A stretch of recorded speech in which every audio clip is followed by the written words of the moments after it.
Good evening, ladies and gentlemen. Welcome to high school basketball, the game of the week here on the Columbus County social media network. Tonight, we are on the campus of South Columbus High School as the West Columbus Vikings invade the corral to take on the South Columbus Stallions.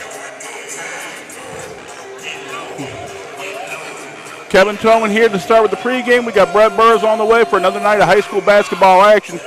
Connie Park, the great folks from CCCA with us, and crosstown rivalry. And it's been a wild and wacky week here in the conference. You have Whiteville losing two, one to East and one to South. You've had, a $1.3 billion lottery. We've got Girl Scout cookies for sale tomorrow. It's mass hysteria. Dogs and cats living together. What's next? So, quickly, we got a basketball game. These two girls' games both in need of a win. Both pretty evenly matched. We got an exciting basketball game coming up. Just a few minutes. We got the starting lineups and the national anthem. It looks like the South Columbus High School choir will be giving us our national anthem. So we'll be back quickly with the game of the week here on the Columbus County social media networks.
Okay, we are back here with the game of the week. We're going to take it down to Columbus, South Columbus Public Address for the starting lineups in today's national anthem.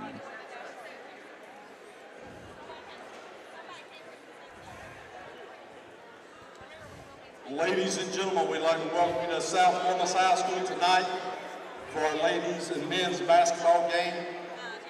At this time, we ask that everyone please stand, remove all hats and headgear.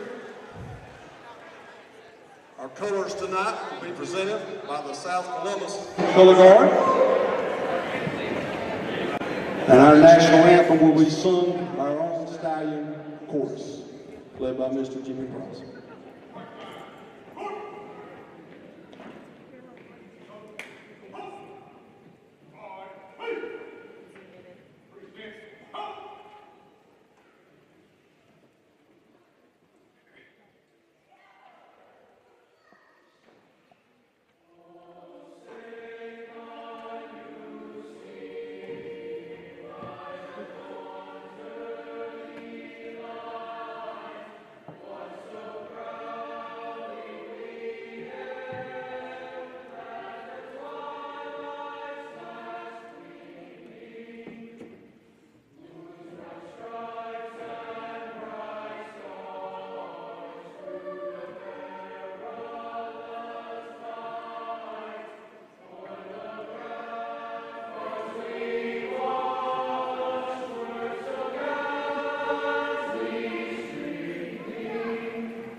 go.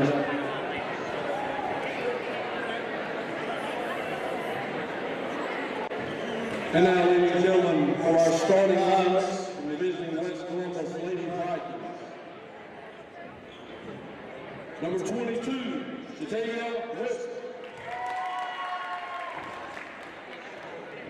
Number 24, Malaysia Willis. Number 30, Leah Roberts. Number 32, Kamaya Lemon. And number 34, Rhea Rose. The Lady Vikings are coached by Mr. Timmy Troll.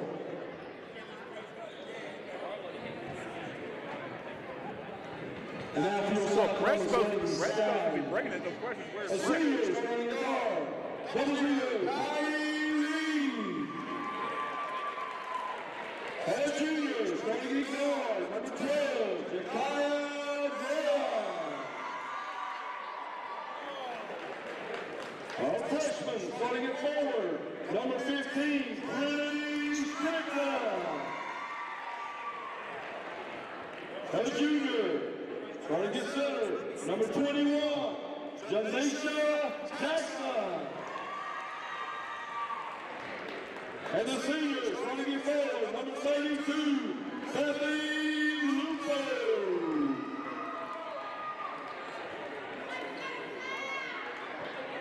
Let's have a great one, guys.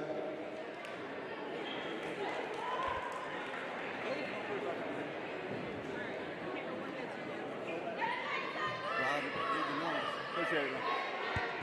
Okay, we are back online, Brett. South Columbus not in their traditional black and gray today. Look at those pink uniforms, Brett. Yeah, it's actually pink out night here in South Columbus.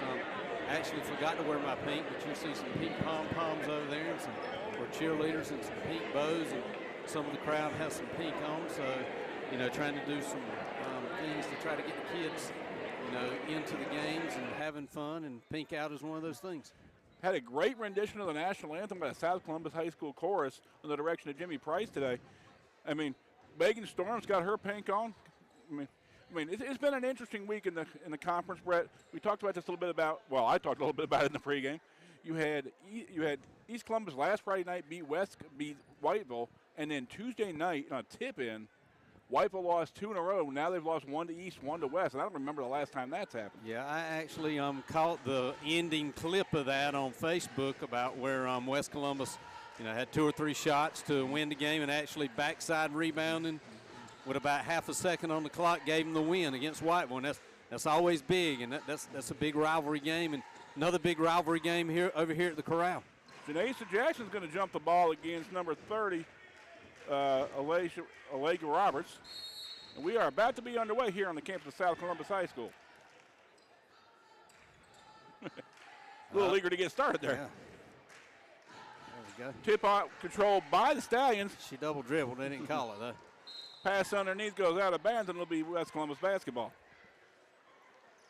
Well, we'll see what these two teams have. Looks like South Columbus is going to come in with a full court pressure defense against this West Columbus Viking crowd. Kamaya Lennon gets trapped in the backcourt. Timmy Charles calls a quick timeout, and it looks like it'll be a 30-second. And he actually may not have been ready for South Columbus to press there. They don't actually show a lot of press, but they come at it tonight. Again, both of these teams, Brett, you know, the conference is tough in girls basketball, but both of these teams, this is a winnable game for both teams. Yeah. You know, South Columbus came in here and won against Trask the other night and on a one-game winning streak, and they're going to try to get another one here against these Vikings. Ball inbounded to Dejana Willis. Back over to number 22, Shatavia Wilson. Wilson back around to Willis. Tries to get the ball underneath. Roberts gets it underneath over to Maria Nobles. Around the horn we go. Still no action underneath. West Columbus content to work it around the horn, looking for that shot in the low post. Still not there. It looks like South Columbus is in a 2-3 zone defense, maybe extend out a little bit and match up with the ball. How important is it to move without the ball? Because I see the low post girl all by herself. Well, you just got to see her, though. You know, you can move and you can move the basketball around, but if you can't see your players, you know, down low to get on the ball, you know, it's really not even worth it. But South Columbus moving really well, and West Columbus moving the ball well, just not finding any open shots. Trinity Strickland knocks it out of bounds, and it'll be West Columbus basketball. West Columbus having tough sledding on the inbound, intercepted by number 00, Kylie Reeves. Reeves takes it up the right side, looks for an opening. South Columbus on the baseline. Tapped in the act, and it looks like she'll go for 2. Zakai Graham's going to go to the line for 2, number 12, junior here at South Columbus. And you know as well as I do, Brett, the way to beat the press is create ball pressure of your own. Yeah, I agree with you. You got to. They always say press a team that's pressing you. I never really incorporated a lot of press in mine. I was more of a coach that focused on more of half-court defense, but different coaches do it different ways. And if you can create turnovers off of pressure, then, you know, it pays dividends. 0 for 2 from the free throw line. Rebounded by South Columbus. Quickly back out to Kylie Reeves. Jump shot up, no good. Rebounded by West Columbus. Bria Noble with the basketball. Kicks it up to Shatavia Wilson. Wilson back around the horn to the top of the key. Back around to Shatavia Wilson. Back around to Dejiana Willis. Willis is tied up, and it'll be stay at West Columbus possession. You know, 6:26 left to go, no score on the clock. You know, both teams trying to figure each other out here. Games like this usually get decided by the underneath stuff, the rebounds, the second chance buckets, Brett. Yeah, and, you know, looking at South Columbus, it looks like they have the edge-wise when it comes to forwards and centers. So we'll see how that happens as the game goes on. Nobles and Wilson playing a 2-woman game right now. Closely guarded by Kylie Reeves. Steps in, takes a 2-pointer, no good. Rebounded by number 32, Bethany Lupo. Lupo had it taken away from her. Kylie Reeves up the court. Reeves looks to beat pressure. Pass it underneath, just out of the hands of Bethany Lupo, and it'll go over to West Columbus. Well, you know, you don't want your bigs there running your fast break for you. You'd love for your guards to get down the court a little bit quicker. So Coach Storm's probably saying, guards, we got to get down the court. We've seen a lot of passing back and forth, not a lot of shots, Brett. I mean, how important is it going to be to establish the inside tonight? I don't see any team yet establishing that. Looks like West Columbus is more of a guard-oriented team. Long baseball pass, just a bit too far for Kylie Reeves. And it'll go back over to West Columbus. 5:31 to go, still no score. And a lot of back and forth, Brett, but not a lot of offense. Nothing happening. And both teams getting decent shots, but nothing falling for either one of them. Okay, once again, we are back with West Columbus. Surveying the scene over to Kamaya Lennon. Lennon back over to Shatavia Wilson. Around the horn we go. Tries to drive the lane. Finds the corner. It's a walk or a foul, one or the other. We got a foul called. Two-shot coming. Foul called on, looks like, number 15, and that'll be Trinity Strickland. You know, if you compare scores of games, and you can't always do that, Trask beat West Columbus by a relatively decent margin. You know, South Columbus comes in here and beats Trask, so, you know, the favors of balance looks toward, you know, South Columbus, but you never can tell. And again, Brett, these are two teams that are separated by what, 10, 12 miles of geography? It's not that far. And these girls have played each other since they were little, so finally we break the ice with a 1-point free throw by number 21, and that is Kamel Lennon. Starts the offense, 1-0, 5:05 to go here in the first. Reeves gets it around the corner. You can see that South Columbus is trying to work that ball to the inside because their guards have some open shots, but they're not taking them and trying to get it inside. But West Columbus doing a good job of bottling up the bigs. Is this a case of ineffective offense right now or a really good defense, Brett? I think West Columbus is playing really good defense, especially on the big men. So look for those guards to start shooting a little bit for South Columbus. Ball inbounded. Janaisha Jackson walked. Jackson got a little too eager jump and then caught herself, then jumped again. Yeah, but as you can see, that's where they're wanting to go. 1-2-1-1 press by South Columbus. Ball stolen. Going back the other direction is Bethany Lupo. Lupo gets it to Kanaya Graham. Her shot is up, and it looks like we got an offensive foul. And she almost threw it over the backboard from 2 feet, Kevin. Just a bit outside. I don't know if did they call a foul on her or what? Turnover, maybe. I don't see a foul called. Oh, it hit the top. Okay. Oh, it hit the top. I got you.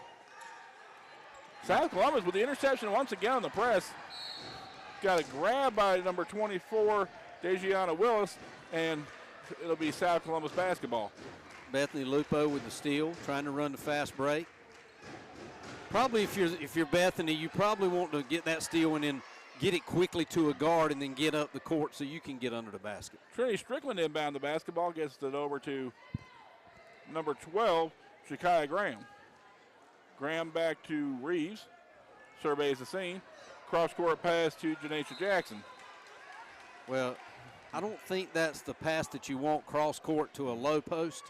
You probably want her on the same side low post, but she just didn't come over and didn't get open. Trying to force things that just aren't happening. We still just have a 1-0 lead. South Columbus with the pressure, they steals it once again. Crossing her up is Shakia Graham. Kicks it over to Kylie Reeves. Jumper up and good. Kylie Reeves makes it 2-1 in favor of South Columbus. 4:10 to go here in the first. See how they got the ball to a guard and the guard got the ball up quick? That's what you want to do in a fast break offense. Strickland with another steal over to Reeves. Around the horn but out. Does not get the layup to fall. And we got to travel, and it'll be South Columbus basketball. West Columbus having trouble with that South Columbus pressure, Brett. Yeah, it's a little tough on South Columbus in a stack play here. Getting the ball inbounds. Reeves looks to inbound it. And over to Shakia Graham. Gets it around. Off the hands of Janesha Jackson. She gets it around the horn.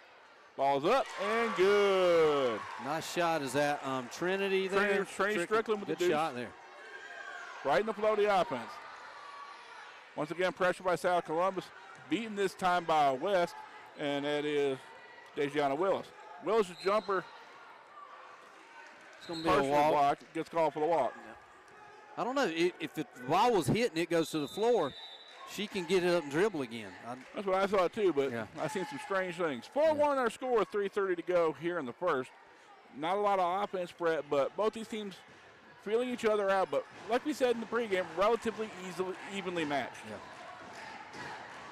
Games like this, not a lot of surprises. You know what they're going to run. They know what you're going to run. Right. West Columbus in a 2-3 zone defense. And that makes it really tough to get it to a big, those zone defenses. Guards are going to have to step up and hit it from the outside. Up with the two is Shakia Graham. Misses, rebounded by West Columbus and Shatavia Wilson. Ball goes around, gets back to Shatavia Wilson. Kicked up to Kamaya Lennon off her hands and out of bounds, go over to South. Checking in for South Columbus is Denisha Scott.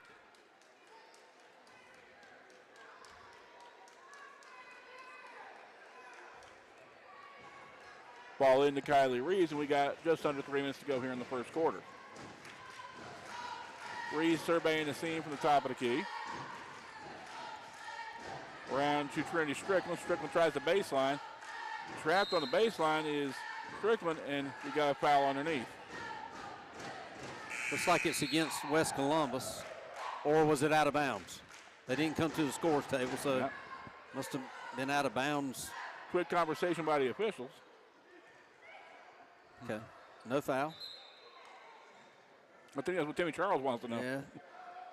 Coach Charles wants to know what's going on here. I want to too, but we don't always get what we want, do we, Kevin? Apparently not. Because I got to wait till tomorrow to get those Girl Scout cookies. Tapped out of bounds by West Columbus. It goes back over to South. South Columbus running a 1-4 out of bounds play here. Yeah, I got 6 boxes of those Girl Scout cookies on order, bro. Oh, really? $30 worth of Girl Scout cookies. Which kind? Thin mints and peanut butter patties. Intercepted on a great play by number 25, Joey Wiggins. Wiggins travels before she hits the jump shot, and it'll be South Columbus basketball. You know, Bethany Lupo did a great job there of retreating off the ball, getting in position to take the charge. Girl saw she was there and had to walk or take the charge. Very, very, very, very undervalued tool, being able to play defense and being willing to take the charge. That's right. She's actually a tennis player too, Kevin. So she learned that from you. Yeah. Co-player of the year in the conference. Back up to the top of the key is Jakiah Graham. Around to Kylie Reeves underneath. Jumper up by Denisha Scott. And she will, looks like, go to the line for two.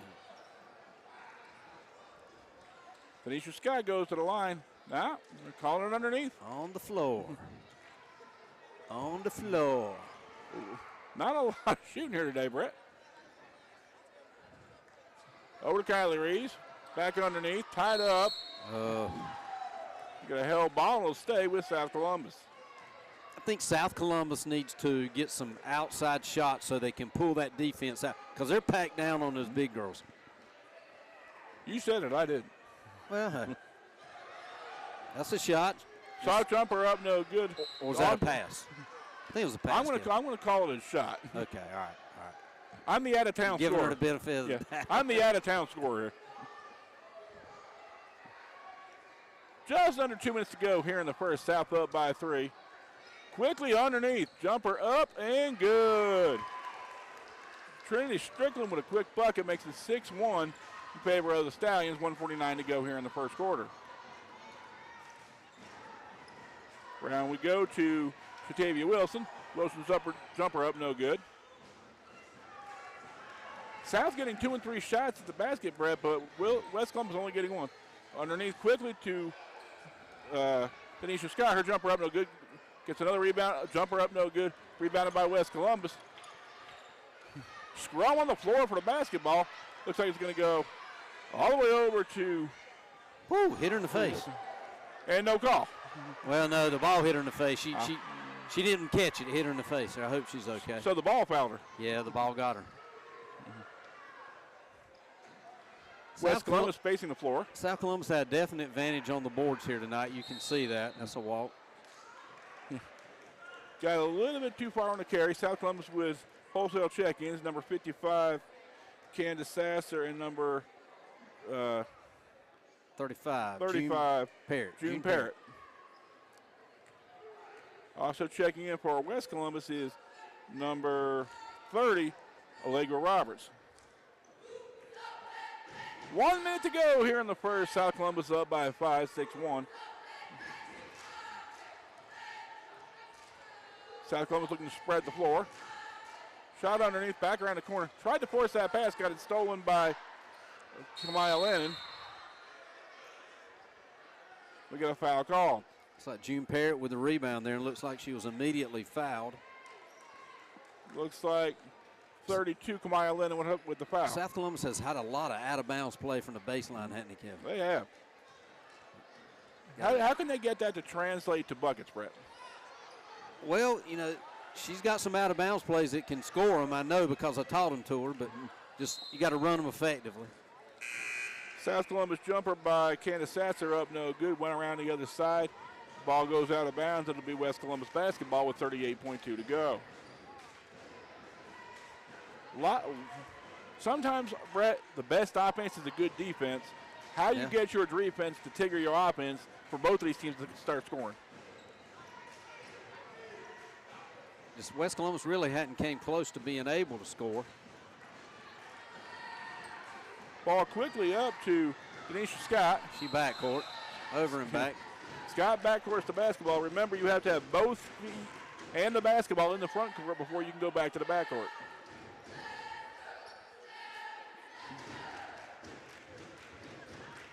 See if West Columbus can get a bucket here with 20 seconds left in the first quarter. Lennon with the basketball, tosses it over to Dejaun Willis, gets it taken away.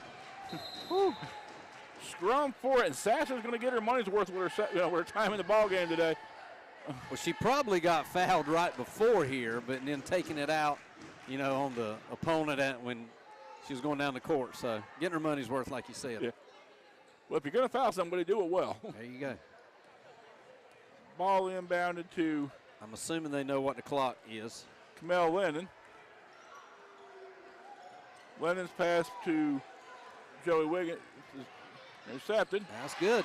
Quickly back and forth, and a bucket at the buzzer by number, what is that? Ja'Kai Graham, number 12. Ja'Kai Graham, number 12. 8-1, Brett. If you're West Columbus, how do you uncork that offense? Sorry. You got to set some picks. South Columbus is coming out and playing up in their face. You got to get some kind of picks, rolled off the picks, and try to get the ball inside. But South Columbus doing a really good job of putting some pressure on them, in the full court and getting some turnovers and actually scoring off of those turnovers. But just ball movement, South and West Columbus moved the ball well, the first 2-3 minutes, but just did not find an open shot. So you got to work that ball around, get an open shot a little bit better. We talked a bit about this last week. When we say use your defense to create offense, what do we mean? It means you're going to put pressure on them defensively, hoping you get a steal and hoping you can run a fast break off of that steal to, score maybe on a 2-3 fast break or whatever. Scoring off of your defense. Just like in football. You want to score off your defense. You want interceptions for pick sixes. Create favorable opportunities, That's absolutely. right. West Columbus inbound the basketball to start the second quarter. Ball into Joey Wiggins. Wiggins back around to Lennon. South looks like they're in a 3-2. Wiggins passed it underneath. Tipped out of the way over to number 21, Janisha Johnson. Excuse me, Janisha Jackson. It's going to go to South Columbus here. Up 8-1, 7:42 left in the second. Quick moving ball game, Brett. Not a lot of fouls called, and not a lot of offense either. Graham with the basketball, surveying the scene. West in a 2-3. Round to Kylie Reeves. Tries to force the ball underneath, has it stolen by West Columbus. Thank you, Bob. And we got a walk.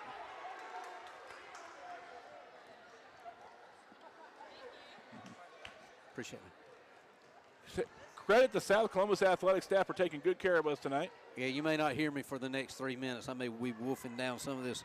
And it's Lulabelle Gaines' famous chicken box tonight. Yes, it is. So a little shout out to Lulabelle today. South once again with the pressure. West able to get the ball up in the hands of Dejiana Willis. Willis with the basketball. Quickly over to Lennon. South with the hold. I always love it when they look around and go, who, me? Well, but you heard definite slapping of skin way up here and like, who, what? Come on now. Inbounded to Dejiana Willis, over to Kamel Lennon. Lennon with the basketball, looks to drive the lane. Throws up a high jumper off the top of the backboard, rebounded by number 32, Bethany Lupo. She got it stolen by number 22. Stolen by number 22, Shatavia Wilson, who loses the handle and will go over to South Columbus.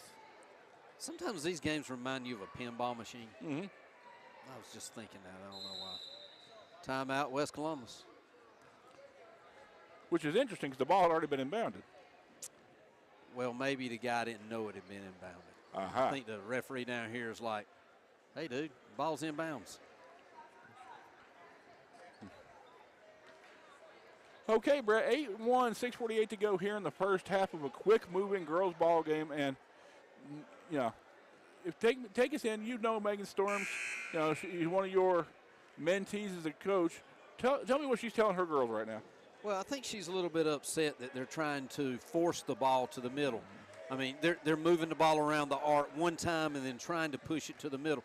That offense is designed to go back and forth, and swing it open to the middle after 3 or 4 rounds. And they're just trying to go that first round every time.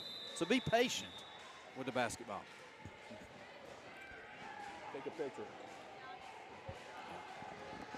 Quickly, South up just a bit high.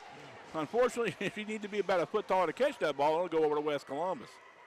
6:44 to go here in the first half. Janisha Jackson's tall, but she's not quite that tall. Quickly inbounded by West Columbus. Once again, the pressure by South, who's created a lot of turnovers here in the first half. Out of her hands, right over to Kylie Reeves, going to drive the lane 1 against 2. Hacked in the act, and she'll go to the line. Again, it's that defense creating those turnovers, Kevin. Yeah.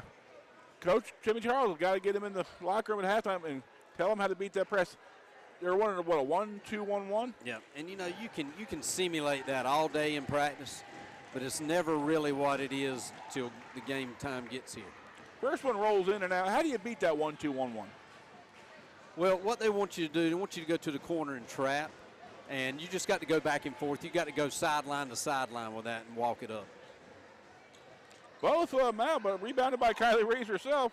Jumper up, no good. It'll go out of bounds. Actually tipped back into South somehow. Kylie might as well shoot it again. Keep throwing them up there. They'll fall eventually. Jumper up, rims in and out, rebounded by West Columbus. Tipped, and it'll be South Columbus basketball. Yeah, South Columbus are getting the shots. You just can't get them to fall. If you keep shooting them, though, they'll eventually will. Yeah, well, some of the greatest coaches in the world use one word: shoot. 1-4 low on out-of-bounds play. Inbound to Kylie Reeves. Her jumper up, no good. Quickly put back it up, no good. Tie up at the top. Yep. Ooh. Every tall girl had a hand up in that thing, Brett. Nobody can control it at that point. Yeah. It's going to be jump ball again. That's South Columbus takes it out underneath again. Well, West Columbus had the inbound at the half, so it's going to be South Columbus basketball. South Columbus with one more chance again to get the ball in the bucket. Kick back to Kylie Reeves, drives the lane, tosses it up, front rims it, no good. Rebounded by two girls from West. Somehow did not travel. Got held up again, it'll go over to West Columbus. Kylie Reeves said, if I can't make the basket, I'll get the ball back somehow. I've always loved those kind of ball players, Brett. Those ones that are willing to do whatever it takes from the offense and defense it in. You know, we had a girl from from West the last couple years. We called her the Swiss Army knife. And Kylie Reeves seems to be that Swiss Army knife for South Columbus. Yeah. Shakai Graham with the steal, and she's fouled. Fouled by number 24, Dejiana Willis. Yeah, Kevin, if I have my telestrator up here, I can show you how to beat that 1-2-1-1 pressure. Can you dribble through that press? Most of the time you don't. What you want is you want to inbounds the ball, and the person that's taking the ball out of bounds, you want them to step back and just give it straight back to them and rotate it to the other side, and then you can dribble through it. Have you got the TV out in the... The TV is out in the concession stand. It's a new innovation this week that we had the televisions outside in the concession stand, so you don't miss a minute of action. Okay. All the way back around to Jakiah Graham. Graham pushes underneath, back out to Kylie Reeves, throws up another one. Front rims it, no good. Rebounded by South. Off the glass. You get getting the kiss of Jakiah Graham, and she gets the 2-point bank shot. See what happens, the person taking the ball out of bounds is leaving them. Quickly running out of time is West Columbus on the inbounds. 10-second call, and we'll go back the other direction. 10-1 our score, 5:23 to go here in the first half, Brett. And West just has not solved that South Columbus pressure. It's been tough. South Columbus is stepping up defensively and causing havoc on that Viking offense. But it don't look like South Columbus is being able to cash in on those. I mean, they got tons of shots, but, can't throw it notion from the shore. Kylie Reeves thought about it again. She figured, why not?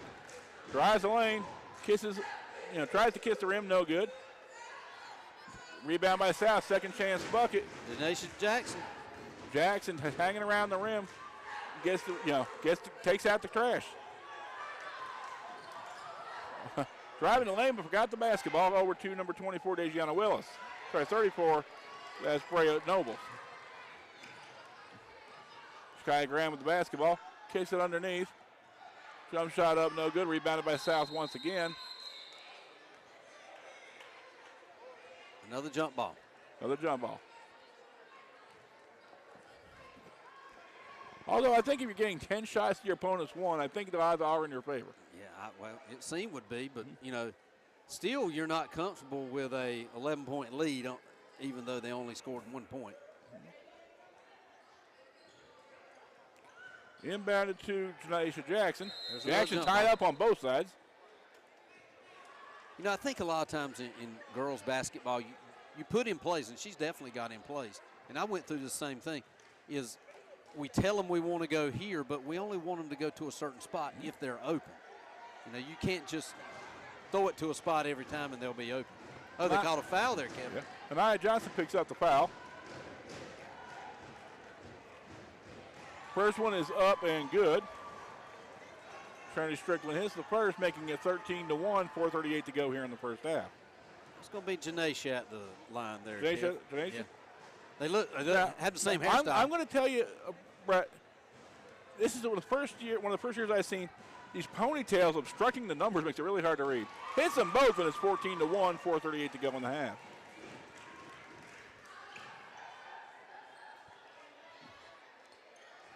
West working it up the left-hand side. Stolen once again. Back over to South Columbus. Kick down to Kylie Reeves. Reeves hits the layup, and it's 16-1. Reeves finally gets it to go there. Trapped to the corner. West Columbus driving the lane. Kicked it over to Nobles. Once again, rebound by South. Batted around over to Ja'Kai Graham. Graham to Reeves, just a bit out of her reach, and we'll go back the other direction. You know, West Columbus is getting shots, but, you know, they're just not falling for them. And, you know, like I said, you just got to keep shooting. Nobles had a couple shots at it down the other end. The first time West has had multiple shots at the bucket.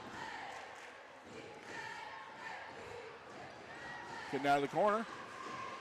Finally drives through a tough D-South defense. Does not get it to fall, and going to the line for two is Kamel Lennon. Well, I'm going to tell you what happened there for them to break that press, Kevin. They left three.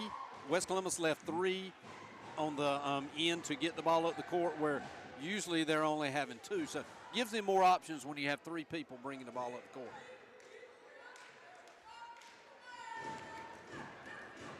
Underneath we go. It'll be West Columbus basketball with just under 4 minutes and a half.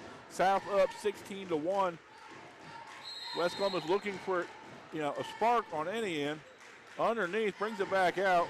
And it's West Columbus basketball, number 35.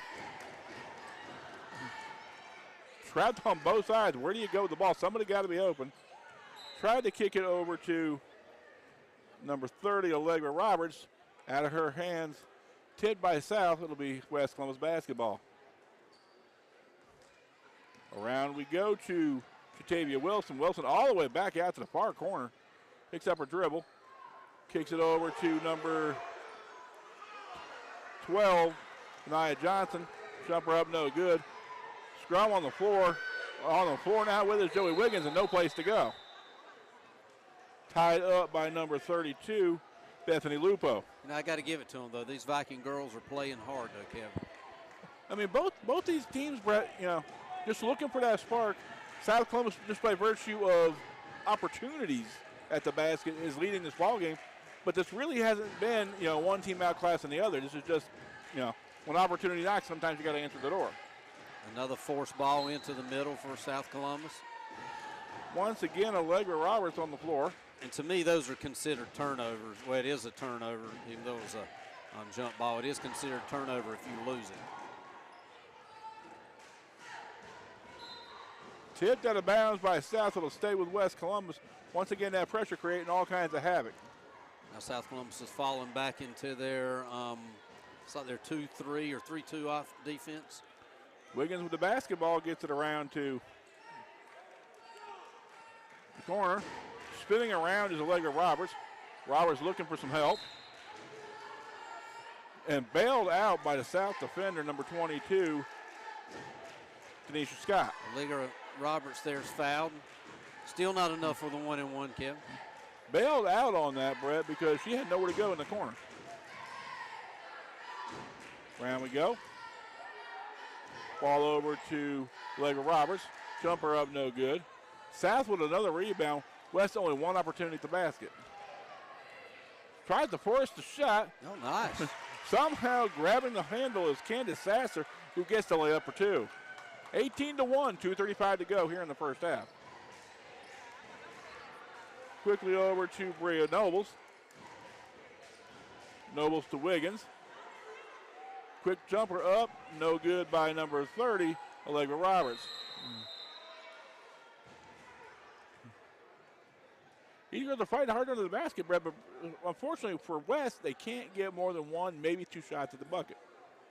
Instead of a tie up there, we got a foul. Does that put South Columbus in the 1-1? It looks like it does. I believe it does. It's like Janation Jackson at the line, or is that Trinity Strickland? Which one is it? Can't tell with a ponytail. I think it's Trinity Strickland. Janation's got a little red in her hair. Trinity don't. Okay. That's how we can tell them apart. I have my eye appointment on Monday, Brett, so if you can see that better than I can, God bless you. June Parrott checking in for Bethany Lupo.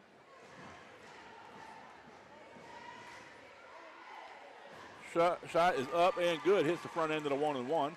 19-1, 2:20 to go. Strickland got a pretty good little shot on her there. Everything looks smooth. And Strickland is only a freshman. Young South Columbus team this year, Brett. Got two freshmen on the court right now. June Parrott and Trinity Strickland. Both ends of the 1-1 hit by Strickland, and it's now 20-1, 2:19 to go here in the first half. Around the horn we go. West Columbus looking for the answer. Joey Wiggins with the basketball. Tries to drive the lane. Tosses it up, partially blocked by Strickland. It'll go around the other direction in the hands of Tanisha Scott. Got quickly up into the front court. Surveying the scene, trying to get the ball around the corner. Over to Strickland. Trinity Strickland's jumper up off the rim, no good. Tanisha Scott's jumper up, no good. Wiggins tried to pull it down, but couldn't, and knocked out of bounds to South Columbus. That's a situation, Brett. Talk to us about the difference between being fast and being out of control. Well, out of control, you know, a lot of people that are fast get out of control because they hadn't been able to understand how things work and the mechanism of it. You know, being on specific spots on the court is very important. Like you see that big block right close to the basket. No offender should go below that there because it puts you in bad situations. Kyler Reeves gets the ball back around the corner to Candace Sasser. Sasser's pass gets pushed, no call. Sasser with a quarterback arm over to Kylie Reeves, whose layup is around the horn, no good. Rebounded up and good. Strickland again for South Columbus. Strickland, the tallest girl on the floor, seems to be the one willing to take out the trash underneath. 22 She's to got 1. to be close to double digits. 22 to 1, 1:12 to go here in the first half. Long range three, up, no good. Rebounded by West just off her fingertips, and it'll go over to South Columbus. Checking in for South is number 30. Nyasia Goodson. I think she's pulled up from the JV team. Just about a minute to go here in the action. 22-1 our girls game score. All the way back out to Candace Sasser. Sasser on her tiptoes, trying not to travel. South pulls the ball out, looks around the corner. Underneath to Tanisha Scott. A jumper up, no good. Rebounded by West Columbus. Ball in the hands of Joey Wiggins. Wiggins takes it in the front court, taken away by Tanisha Scott. Scott quickly up the other end, being harassed by Wiggins. Wiggins says anything you can do, I can do it too. Up and down on that sideline. Correct. Pulls up the left from behind the backward. You're never going to get that shot to fall. West Columbus with the rebound. Steps on the end line, and we'll go back the other direction. The only time you get that shot to fall is maybe sometimes in horse. Exactly. That's an H right there. Yep.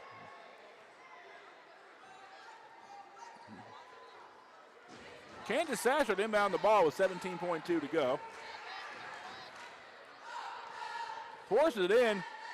Sweet little pass underneath to Trinity Strickland. She gets the bucket, makes it 25-1. It's like it's all Trinity Strickland here for South Columbus. Close to 50% of the offense.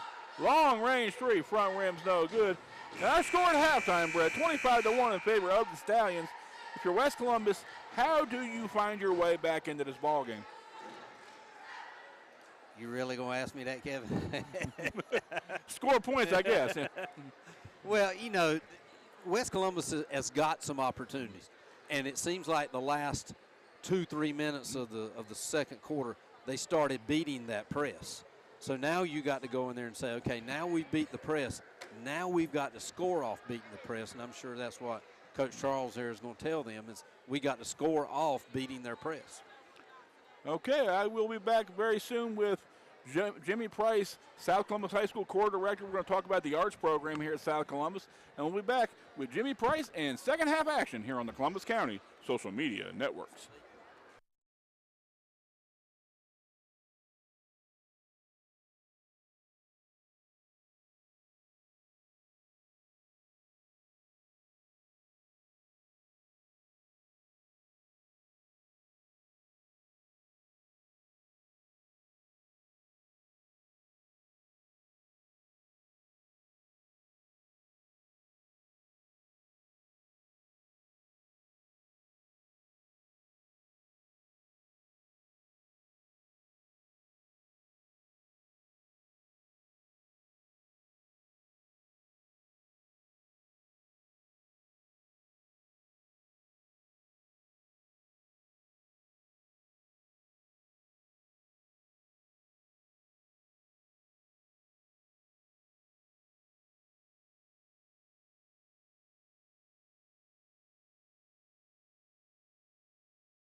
Okay, we are back with the legendary but tardy Columbus County Schools Teacher of the Year, Jimmy Price. Jimmy, I brought you up here tonight because there's some great stuff going on with the South Columbus Arts Program. You have Stallion Classic going on in the fall, and it seems like every week I turn around, the choral program is doing all kinds of great things and traveling everywhere. Yeah, Kevin, we're doing some really good things this year. We built the program up over a couple years, about the last 4 or 5 years, and we've been doing some traveling. Our first major trip was to Raleigh, and then we did, we had that year of COVID, and it sort of broke us down, and we had planned a D.C. tour in our nation's capital and a competition, National Heritage Festival up there that year.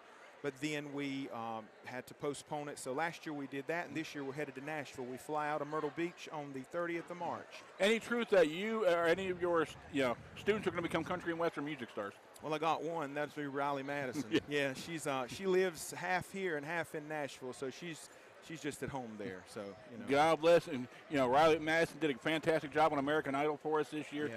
Really made a name for herself on a national stage. Talk to us a little bit. Not only are you a big fan of the chorus program, but arts education in general. Talk to us a little bit about how important an arts education is in Columbus County.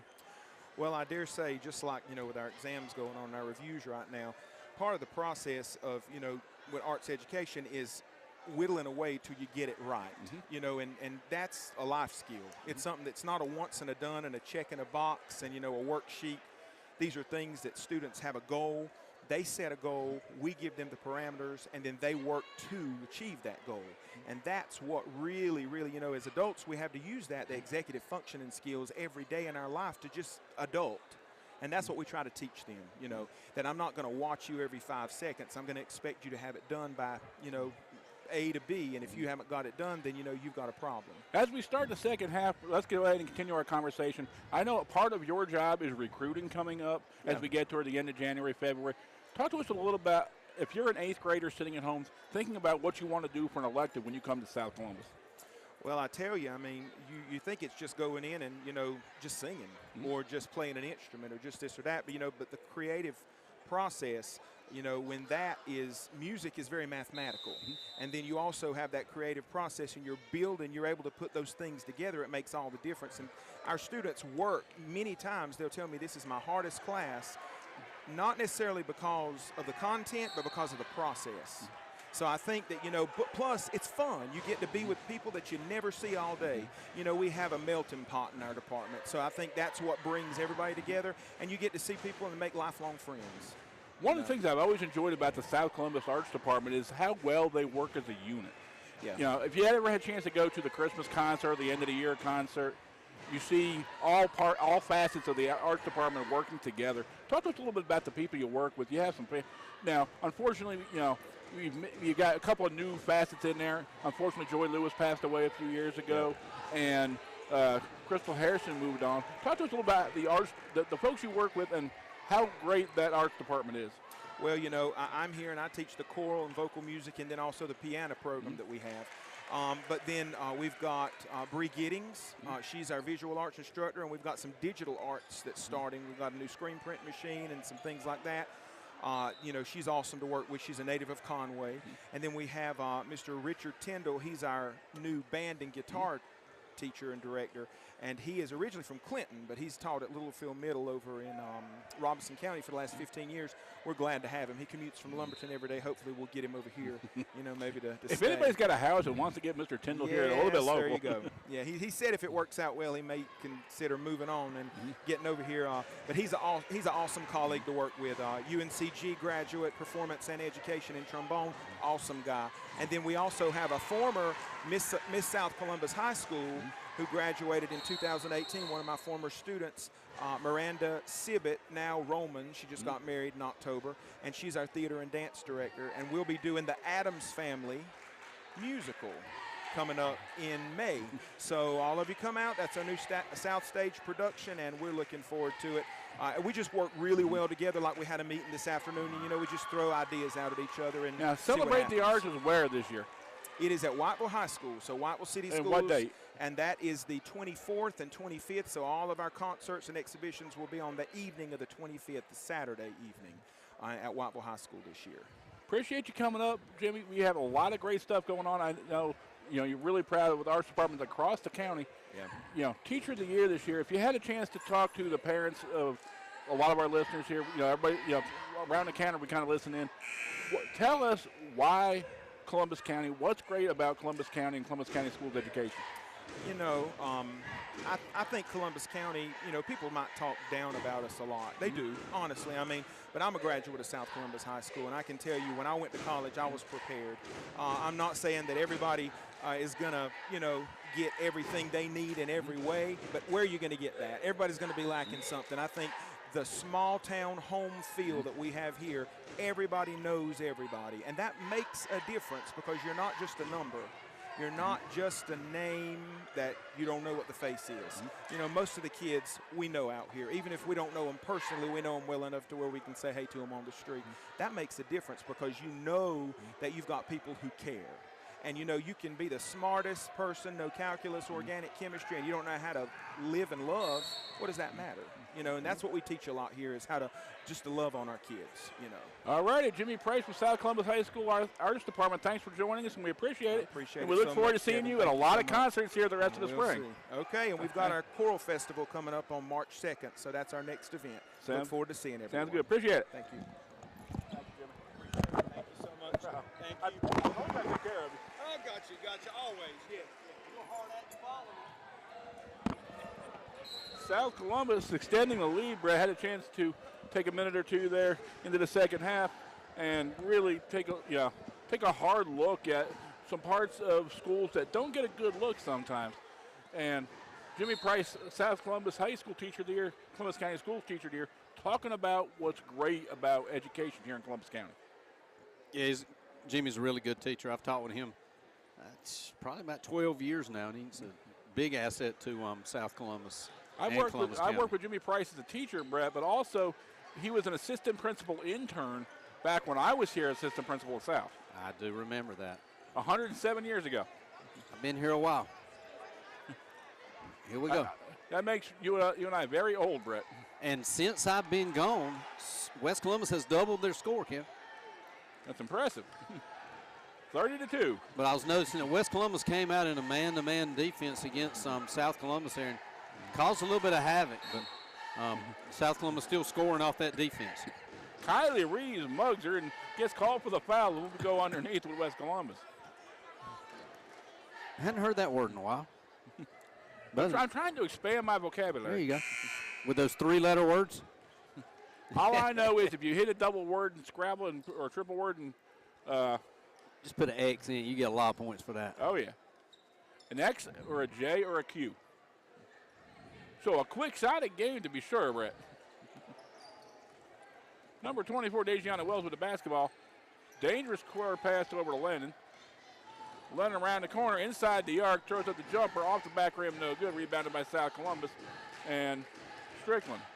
Strickland gets the ball up to Kylie Reeves, presses it up the floor. Just takes it around the corner, underneath the backboard, does no good. That wasn't a walk. Somebody was walking, but it wasn't called. Kansas Stats with the basketball from the free throw line. Airballs it to the out of bounds. Volleyball back into the back of the backboard. It'll go out of bounds over to South. Say that one 5 times fast. Yeah. I'll let you handle that one. Ooh. Verbal gymnastics. Looks like the West Columbus faithful is marching in and packing in the stands here, Kevin, getting ready for this boys' basketball game. Strickland has it taken away from her over to Kylie Reeves. Around she goes, over the backboard, no good. Tipped out. It'll be blue basketball. Yeah, Callie loves to attack that baseline, but if she would step up a little bit into where the block is, she'd make a lot of those shots. She's just a little bit too deep there. West Columbus, attacking this defense, South Columbus, and actually beating it here in this second half, but just can't pour it into the basket. It's going to be another tie-up underneath, and it looks like it's going to go to West Columbus. We've had more tie-ups than we've had buckets, Brett. I agree with you there. Or points. That's true. West Columbus out of bounds to 23. Lennon with the basketball. Throws it up and good. Sorry, that's Kamaya Singleton. You got my family here, Kevin. There we go. They snuck in on me. So all the secrets are going to come out. No bucket. I told Piper we were going to interview her at halftime. That'll work. Now, this will be an expose. She will dish all the dirt, right? She won't talk, believe me. South Columbus underneath scores on that out-of-bounds play to Trinity Strickland Trinity again. Strickland once again taking out the trash, gets the bucket. 32-4 our score, 4:48 to go.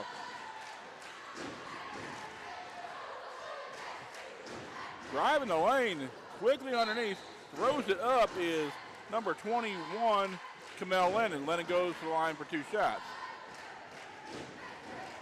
Credit West Columbus, Brett. They're down by a bunch, but they're still attacking the basket, trying to score. Just can't get it to fall. Yeah, they putting some points here on the board, and actually a chance here to score more points against this South Columbus team. 21 at the line, number Camellia Lemon, 21. Kamel Lennon. Lennon's first up, no good. 32-4 still our score here in the third quarter. Camille. West Columbus needing to take advantage of the opportunities with the clock stopped to try to get back in this ballgame. Definitely. Got to hit them free throws, Kevin. We say it every week. We say it every year, Brett.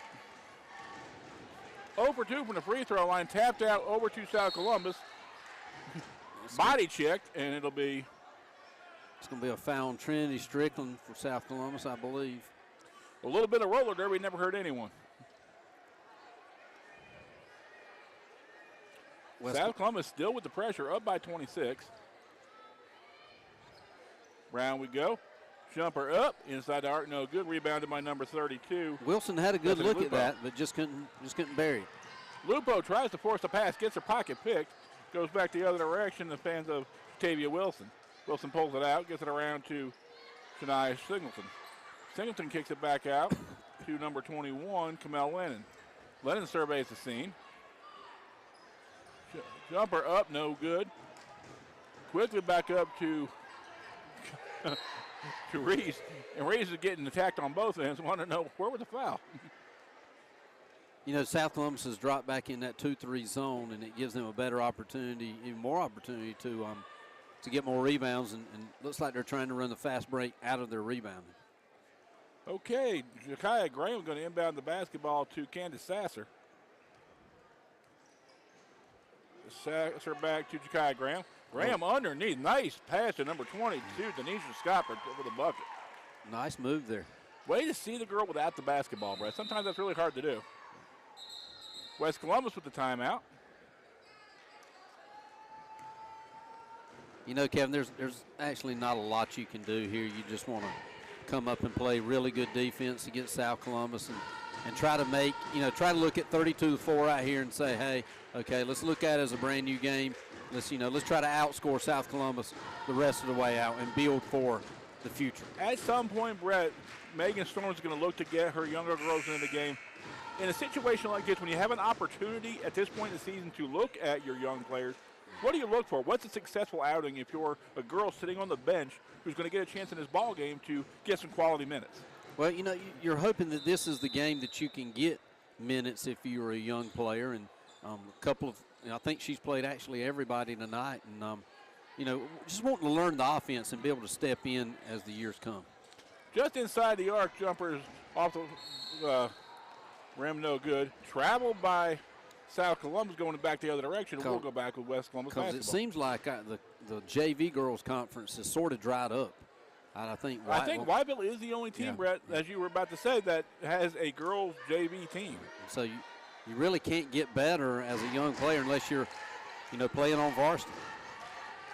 Quickly up the floor. Sasser all by herself.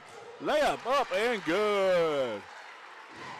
Talk to us a little bit about why you think that is, Brett. Why you see these middle school basketball teams, 10, 12, 15 girls, but there's 3 up and good. Number 23, Jemiah Singleton tosses it in the ocean. Almost doubles the score with one shot. There it does. Now it's 34-7. All he needs is a couple of touchdowns. Sasser with the basketball drives it up. Hacked and he actually go to the line for 2. But getting back to my point, Brett, okay. Middle school programs traditionally have a lot of numbers. Yeah. And then you see our varsity teams are pretty well stacked. what do you attribute the lack of JV girls basketball in our conference? Without sounding bad, I think it's when you move up as a high school girl into high school, you quit worrying about playing the sports and stuff like that and worry more about image and things like that. And I think that sort of hurt our girls' sports is, maybe it's not the in thing to do to be an athlete anymore. To what degree, Brett, does specialization take effect? These girls and these boys get to high school, and sometimes I think to get urged, you have to commit to baseball, you have to commit to softball, basketball.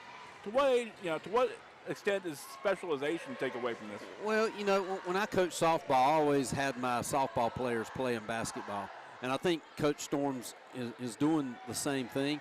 And I think South Columbus could have a JV girls game, JV girls team, but they're like, nobody else has it, so we'll just combine forces and, give them a little bit better coaching with putting them together and stuff like that. But I don't know if it's a combination of COVID, the what I call the COVID funk. I don't know if we're getting out of it. I'm having a very tough time right now even finding boys even to play tennis, and that's something I've never had to deal with. Hop, skip, and a jump not called, layup, no good. South with a rebound. She falls to the floor, and we have a travel called. Do you think she got pushed at all, or she just lost her balance? I think what this is, Brett, is like in softball where you get that wide strike zone when you're up by a lot. I guess so. Oh, that ain't mine. That's yours, kid. I was getting ready to drink Kevin Taylor's water. I didn't realize I had water, so you're one step ahead of me, Brett. 2:15 to go here in the third. South up by 27. Well, it wasn't a sausage dog, but it was a water. So. Sausage dog, we'd been scrapping. Sasser tries to get the steal. Does not get it. Once again, landing around with the basketball, kicks it out the corner. Throwing it up, another one is Singleton, no good. South slowly bringing the ball at the floor. That shot might have hit the rafters at West Columbus. I can almost guarantee it. Sasser with the basketball, trying to find help. Gets pushed, gets her dribble back. Around to Bethany Lupo. Underneath to Denisha Scott, gets the bucket for two. It's 36-7. South Columbus doing a good job of rotating the ball to the weak side and getting a wide open shot with Denisha Scott. West Columbus content to walk the ball up the floor. Kicked around the corner, throws up a prayer from way outside. Hey, the bank is open, Brett Burris. Let's do it, baby. Go back to that. 31, and that is actually 21. Mel Lennon with the bank three. I think the referees are actually letting them play right now. They're just trying to get this game over with. Because I saw about 25 fouls there and none was called. It's like watching a middle school basketball game sometimes.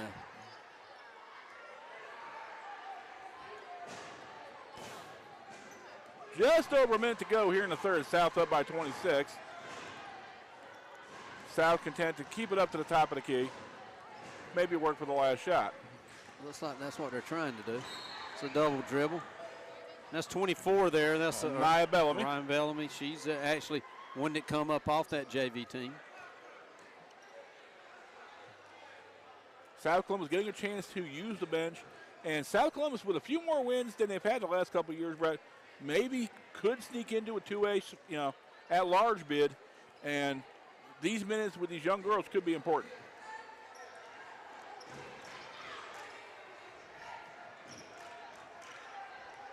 Ja'Kai Graham pushing the ball up the court. Graham up to Denisha Scott. Gets pushed, and they will call that one. I didn't know if they're going to call out of bounds or a push. I think he's like, maybe I got to call a foul here. He's like this close to the South Columbus bench, I might want to call that. 36-10 our score. 26.2 to go here in the third quarter. Fast moving, and Brett, don't forget we got boys varsity action coming up next. South at Whiteville is always a barn burner. Candace Sasser with the basketball, 20 seconds to go here. Throws up a long range three, does not get it to fall. Rebounded by two from South. There we go. Taken by number 24, Nia Bellamy, and she gets the bucket. Freshman getting the bucket here on the varsity stage. That's the way you earn your varsity letter, Brett. Throwing up another three. This time no good. Rebounded by South Columbus. And we will end the third quarter at 38-10. And Brett, you've been on the long end of this. You've been on the short end of this. Talk to us about what Megan Storms is going to look for in these last 8 minutes from these girls. Well, you're probably looking at these last 8 minutes as practice. What is something that we need to work on against real-time defenders that we can work on here today to get better for the next couple of games? And I'm sure she wants her kids to get in that hadn't played an awful lot, but still you got to have your starters back out there working on game-time situations. I'm sure probably for about the first 3 minutes she's going to work on some game-time situations with her starters and then probably move into some substitutions. Okay, now take me into Jimmy Charles' huddle. Well, same thing. You're working for the next game. You're working to get better. This is good practice time for you, and you want to find something positive out of these last 8 minutes if you're West Columbus. I mean, the second half has been a lot more positive for West Columbus than the first half. First half just, you score 1 point, and you score 9 in the third quarter. So 38-10 our score. Fourth quarter, 8 minutes of action to go, Brett.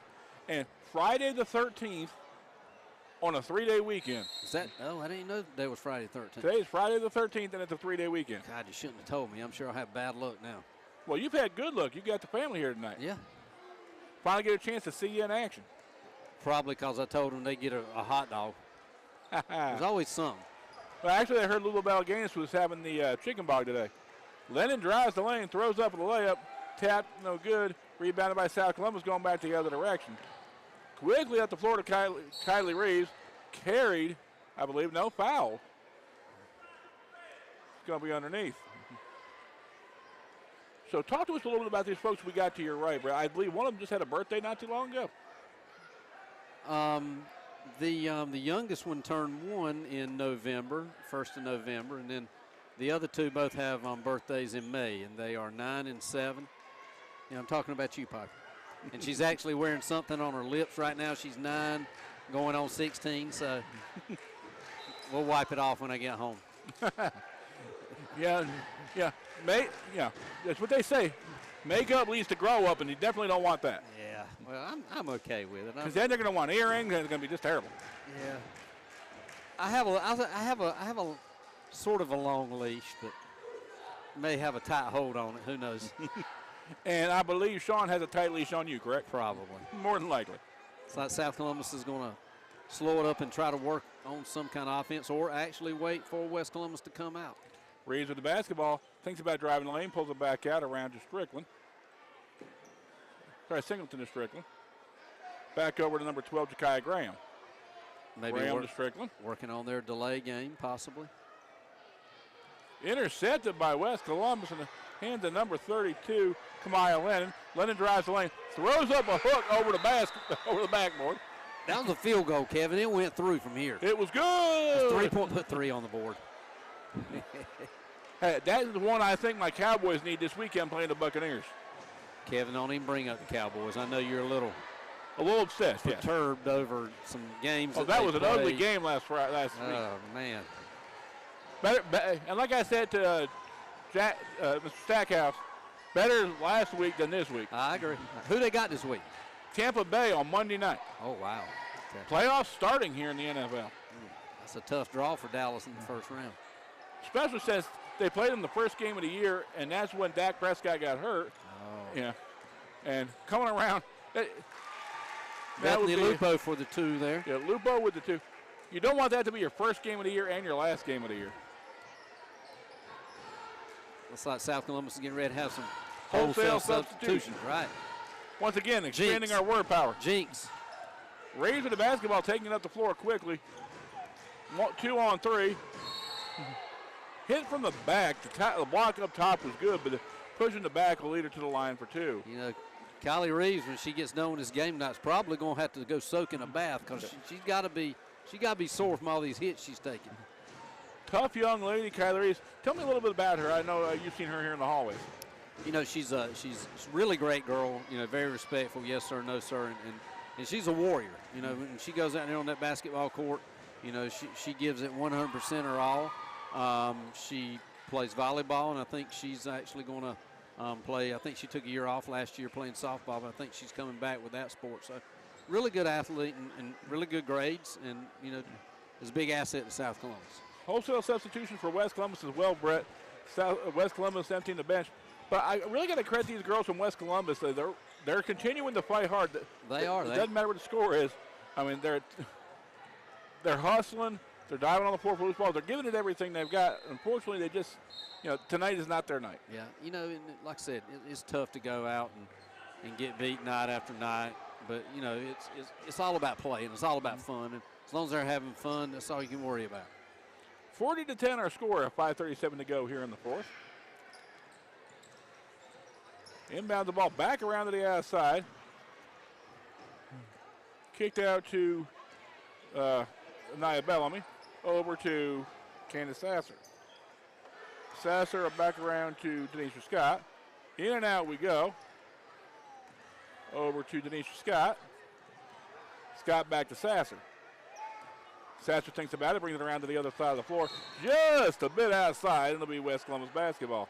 Just a bit outside. She tried to corner and missed. What movie is that from? Major League. Good job. Nice. I'm looking forward to that because, Brett, in 2 weeks, we have our first Southeastern Community College baseball game. Wendell Duncan and I on the call. If you ever met Wendell, he's a card, and he will be with me both games on Saturday and Sunday, and his son will be playing for Southeastern Community College. Yeah, the Rams. Luke, his son, is playing, and I actually told him the other night at the basketball game that his dad would be calling his games, and his dad hadn't told him yet. So I let the cat out of the bag. And what was his reaction? Are you serious? And Wendell, for those of you worried, he and I did have a talk about vocabulary and our need to maintain our FCC license. Now, Wendell's from Beaver Dam, so he's probably got an expanded vocabulary. Oh, yes. Stolen by West Columbus. Layup up. No good. Rebounded. And a hop and a jump not called. Rebounded by West Columbus. Quickly up and good is Shatavia Wilson. If you miss the layup, step out and hit the 5-foot jumper. Just keep shooting. Driving the lane, kicked out to number 24, Ania Bellamy off her fingertips, and it'll go to West Columbus. Technical foul on someone. I don't know who it is. It looks like West Columbus a little upset at somebody. Oh, our South Columbus's girl, number 24. Sure, Coach Storms will not like that. So everybody's walking down that direction, but they got to come off the line for the free throws. Come in as a freshman and get a technical foul. That's probably not what you want to do for your coach there. That's a conversation probably going to be had by Megan Storm. I mean, and for that reason, they go to the bench. Object lessons. Nia Singleton to shoot two. Up and good. Makes it 41-13. But talk to us about, sometimes you're a high school teenager, you lose your composure. Talk to us as a coach how you talk that child down and get them back in the right frame of mind. Well, sometimes now isn't the right time to address that. You just take them, you sit them on the bench and let them think about it a while, like your mommy used to do. When you done something wrong, you were scared that she's going to come in there, but you were all anticipating when they were going to talk to you. And then there'll be a time in which she will talk to her and express to her that you're wearing a Stallion jersey, make sure you represent well, and stuff like that is not going to be a part of our team. But, it's a tough sport out there, Kev. You fell to the ground 10, 12 times. Long range three up, no good. Rebounded by West Columbus underneath.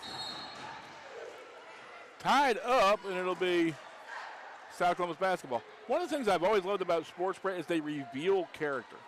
And they build character. And they build character, and these are the kind of lessons that, wins and losses don't teach you. And a chance for Megan Storms to have that conversation with her maybe, tomorrow or Monday in practice, and really, talk to her about, making the better choice. I'm a true believer that success in life comes from organized high school sports, and the lessons that you learn a lot of times. Jumper up and good by Janaisha Jackson, 43-13. Just under 4 minutes to go here in the ball game. And I'm sure Robbie Lee's at home listening to me saying, Brett, shut up. Brett, he's saying, how many clipboards did you break in your career? Kylie Reeves with the bucket on the breakaway layup. How many? Just one that I can remember. I couldn't remember the other times. I plead in the fifth. West Columbus going to take a timeout here. Looks like it's probably going to be a full timeout. And I don't believe you ever got thrown out of the game, but I do believe you engaged in some spirited discussions. I did. You have to be spirited with your team. You have to let them know that this means as much to you as it means to them. And, a coach just sits back and, isn't into it and things like that. It shows that shows the kids that they don't really care. A lot of times it is to get them motivated themselves, like technical fouls. Sorry. Sometimes I strategically got technical fouls just to get my players pumped up and ready to go. And a lot of times it would be a turn in the tide. 3:27 to go here. Our score 45-13. The boys' game to come. If we get a chance, Brett, I'd love for you to introduce your family here, between ball games. Okay. They probably won't. They're very shy. I don't know where they get it from, because they definitely didn't get it from their dad. Piper, you want to talk on here at halftime? She said no. Everybody heard you. Turn around. Trapped in the center of the court, nowhere to go. Kicks the ball, stolen by South. Throws it just out of bounds. Rescued by Glennon. Around the corner we go. All the way out to the outside. Shoot it. Why not? There you go. 3 up, And no fouled. good. 3-point free throw coming for West Columbus. She'll go to the line for 3, fouled by, looks like Bethany Lupo there. Bad fouls, Brett, when you're 35 feet away from the bucket. Yeah, and the chances of that going in was probably slim, so you don't want to give them free points at the free throw line. But it is 45-13. You got to get your name in the book some way. First is up and no good by number 22, Tavia Wilson. Brett, looking around, almost a capacity crowd here at South. Second game in a row. Folks really coming out and support these Columbus County School of Athletes. Yeah, so it's a Friday night. Second, no good. Friday night. 3-day weekend. Cold outside, 3-day weekend, and, there's a big crosstown rival. And, it's good to see people out. I go back to the COVID years where, people were stuck inside during this time. And we only had crowds of 30 and 40 for a ball game. And God, do you remember when playing in masks, Kevin? Can you go back and think about some of the things we did? It seemed a little weird. Playing basketball with masks on. And it seems like 100 years ago, but it's only been about 3 years. Oh, I know. Wow. Ball goes out of bounds, and we had to wash the basketball in between, inbound and out of bounds play. 22 South Columbus just throws it in there. A 10-second call. Foul. Okay, foul on South Columbus. Okay. I'm guessing the call was on number 10. No, 55. Oh, 55. Yeah.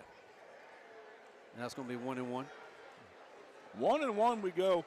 West Columbus with a chance to put points on the board. Right now, 45-14, just under 3 minutes to go. Again, the boys' game coming up shortly. Yeah, it seems like the South Columbus focus is just gone right now. You want to do things right until the buzzer sounds. And right now, South Columbus isn't doing a lot of things right. We talked about this, watching football last weekend, Brett, about teams you want to be playing your best basketball going into the high points, the high pressure points of the season when, changing the championships and league seeding and stuff is on the line. I know Beacon Storms wants to finish this game strong and not limp into her next game. Oh, I agree with you 100%, Kevin, because you want to build, you don't remember the first half of games. You remember second half of games a whole lot more. 45-14 our score here in the fourth quarter. Plenty of basketball still to be played tonight. Sasser with the basketball. Over to number 22, Tanisha Scott. Stolen by West Columbus. Stolen back by South. Nice pass. Parrott makes that play, getting the ball from, her down to Tanisha Scott.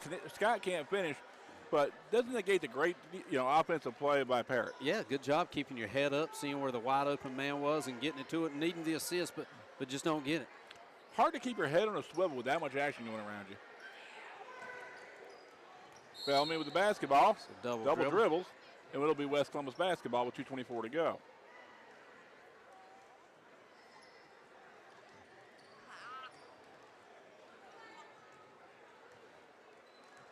Ball inbound to West Columbus, content to walk the ball up the floor. Teachable moments for both of these squads right now, even though the issue not in doubt. West Columbus just wants to get a good shot. There we go. Well, that looked like a good one. Singleton not afraid to throw it up and down from the outside. Down to Sasser. Sasser's layup is up and good. 47-14, just under 2 minutes. Like I said, the issue not in doubt, but still teachable moments for both of these teams. Well, it looks like South Columbus is going to be on a winning streak right now. 2 games in a row they've won.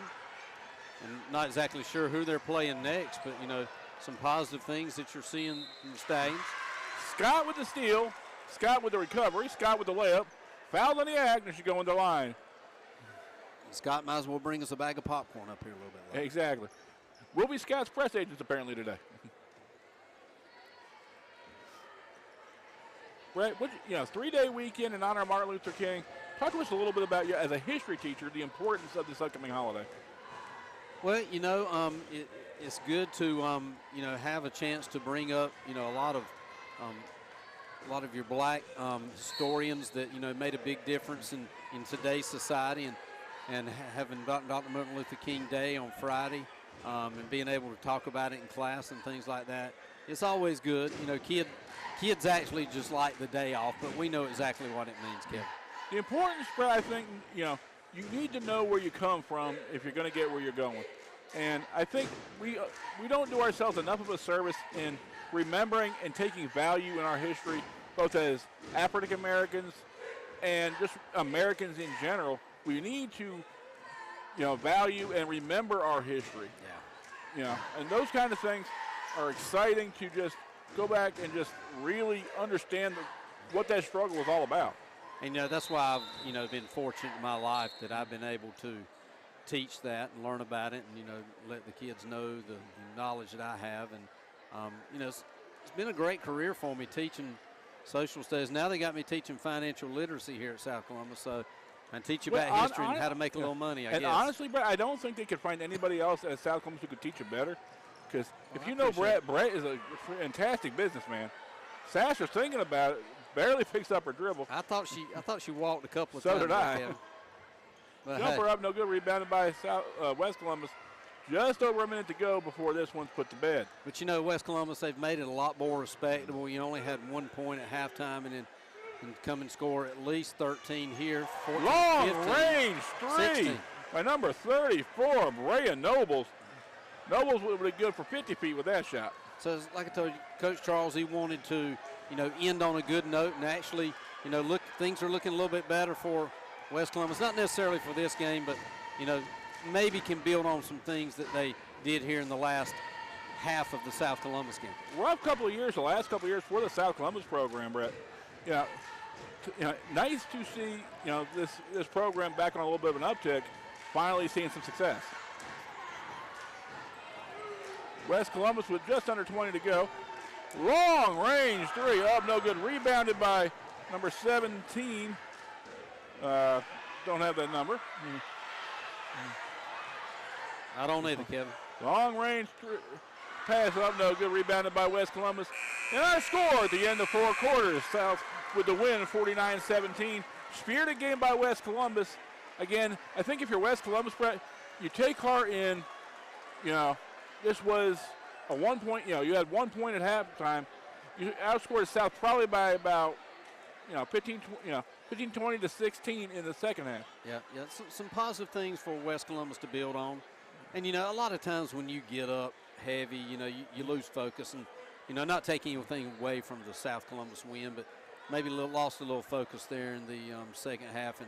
But that's understandable. But, Coach Storm's on a 2-game winning streak, and I'm sure they're hoping to be able to extend that into the next couple of games. I don't know if it's Whiteville they got coming up.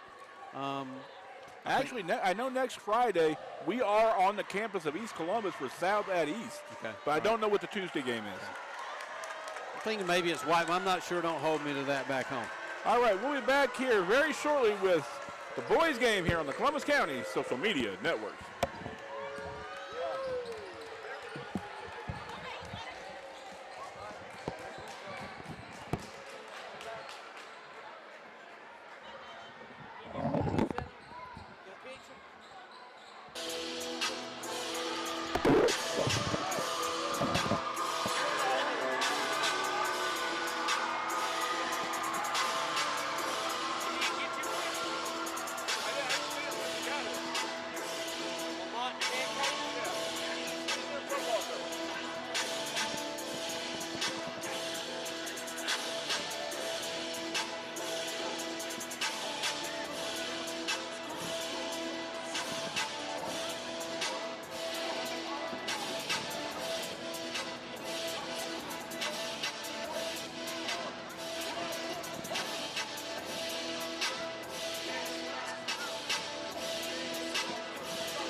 I wanted to get a picture with a headset on so you can your tag and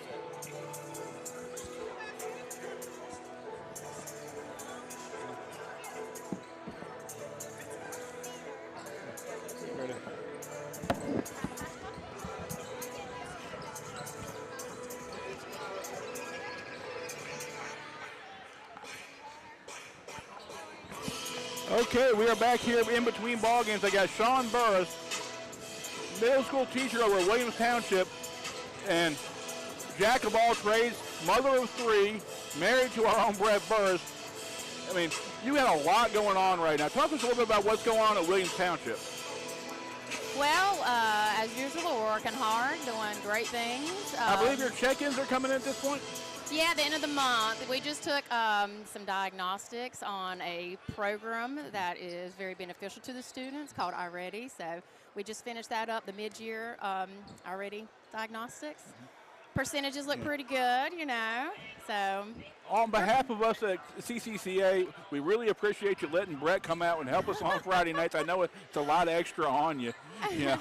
But, you know, as you well know, he loves, you know, being out there and coaching and being with the kids. And talk to us a little bit about, you know, we see these adults out here, these coaches and these people working the games. Talk to us a little about, you know, being a part of the family of the wife of a coach. Well, you know, you got to do some management of time and schedules and, you know, and of course kids, management of those, figuring out who's going to be at the house, you know, taking care of them. And if I've got to go run errands, you know, trying to make it back when he's got to leave for games. So, but, you know, it all works out. We do a good job of that. The girls actually like to come to the games, so, you know, we'll go with him sometimes. So. Now, Brett and I have spent a lot of time right before Christmas talking about your Disney trip. Oh, goodness. Now, who had a better time, the kids or mom and dad? Well, that's kind of a tie between the kids and me, probably. Brett hasn't voiced his opinion as much, but I do enjoy it. So, you know, I'm glad the girls are able to enjoy it. You know, Disney's a wonderful place for kids, but it's also for adults. A lot of people don't think about that. Absolutely. Now, you are from this area originally, correct? Yes, I'm actually a Viking. I went to West. So divided loyalties tonight. Yeah, I know. Because they say once a Viking, always a Viking. Yeah, that's what I tell some kids at school when we were talking about the game tonight. So now, Brad has been doing this a couple years. Any chance you'll let him continue to come out and play with us on Friday nights? Yeah, of course. He enjoys it. I'm not going to keep him from doing things he likes and loves. So Get a little chance to talk a little dirt. Wendell Duncan is going to be doing Southeastern Community College baseball. I know. He just informed me of that today, actually. So, Luke Duncan, Aggie from way back is going to be playing for Southeastern this year. Got a chance from CCCA to do some broadcasting out there. Right. Looking forward to it. Talk to us a little bit about the Williams Township, Beaver Dam, Clarendon area, and how special that Aggie territory is. Well, that's the thing. I'm not from that area. I'm not, I've been there for about 10 years now since I married Brett, and I'm still learning, but I tell you, it is a very tight-knit community. Everybody knows everybody. The teachers, they know a lot about the students' family, so the involvement there is great, and the support. And, Wendell, the principal, he does a lot of things for us. He's very, very involved in what the students are doing and the families in a way, Okay, now, I did this when Megan Storms came on. Love for you to give a shout-out to your young ladies and not only your young daughters, but your students. Yes, sitting here watching the game, I'm seeing a few of them come in the door, and I was walking by the bleachers, like some of them say, "Hey, Miss Burrows," so I'm always, when I'm out, I am saying hey to them and talking to them. So and how about your three biggest fans sitting right here next to you? Yeah, they're nudging me right now. They need something. I'm like, Daddy will take a turn for a minute. So. Any truth to the rumor we can get one of those on the air maybe 5 or 10 years down the road? Broadcasting games with us. I can't guarantee that. Is the broadcasting gene there? I would say our middle child, Indiana. She likes to perform. She videos herself, these little skits at home, sings. So I can definitely see her following in her dad's footsteps. Okay, so Piper is how old? She'll be 10 in May. And Indiana? She'll be 8 in May. And in great health, I hear? Yes, doing very well. No problem. And the little one? She is like so much fun. The girls are thoroughly enjoying her. She's just like the light to their lives right now. And her name? Trinity. Trinity. Mm-hmm. Completing the 3. That's right. That's where the name kind of came from. All right. Thank you very much, Sean Burke, for coming up and helping us out in between ball games. Yeah. Good luck to not only you, but your students at Williams Township as they get ready to take their benchmarks and their check-ins. Yes, sir. Thank you so much. All right. We'll be back with first half action in the boys game on the Columbus County Social Media Network.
Okay, Brett, we are back for boys action, and we'll take it down to Stallion Public Address for tonight's starting lineups.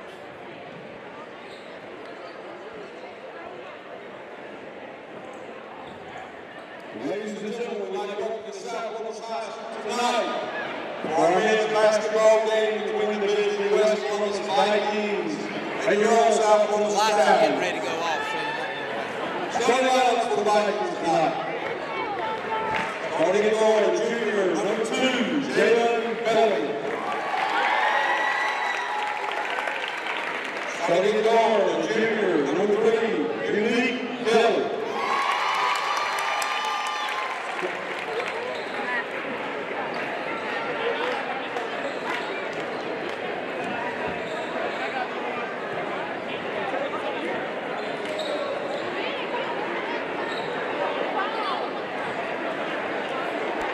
Number 4, starting guard, junior, Tristan Freeman.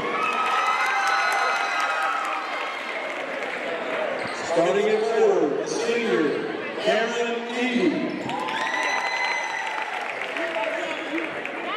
Starting at 7, a senior, number 12, Xander Axelberg. The Vikings are coached by Mr. Juan Reese.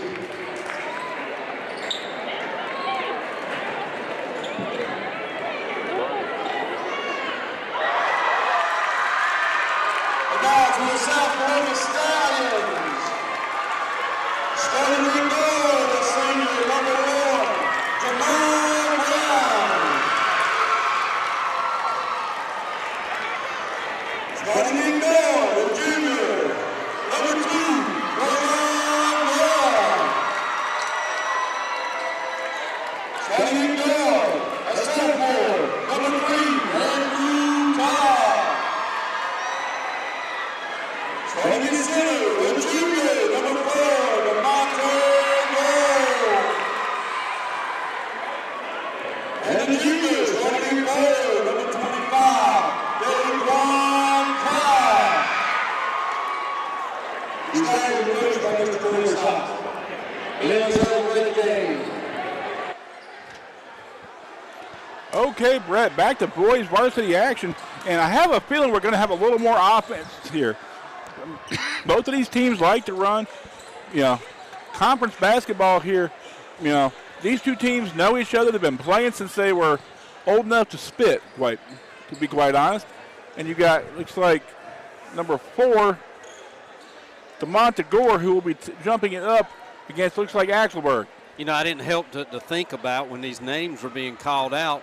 It reminded me a lot of football. A lot of these same kids played football against each other, and as you know, West Columbus had an emotional win this year against South Columbus, and look for, South Columbus maybe to get a little revenge here on the hardwood.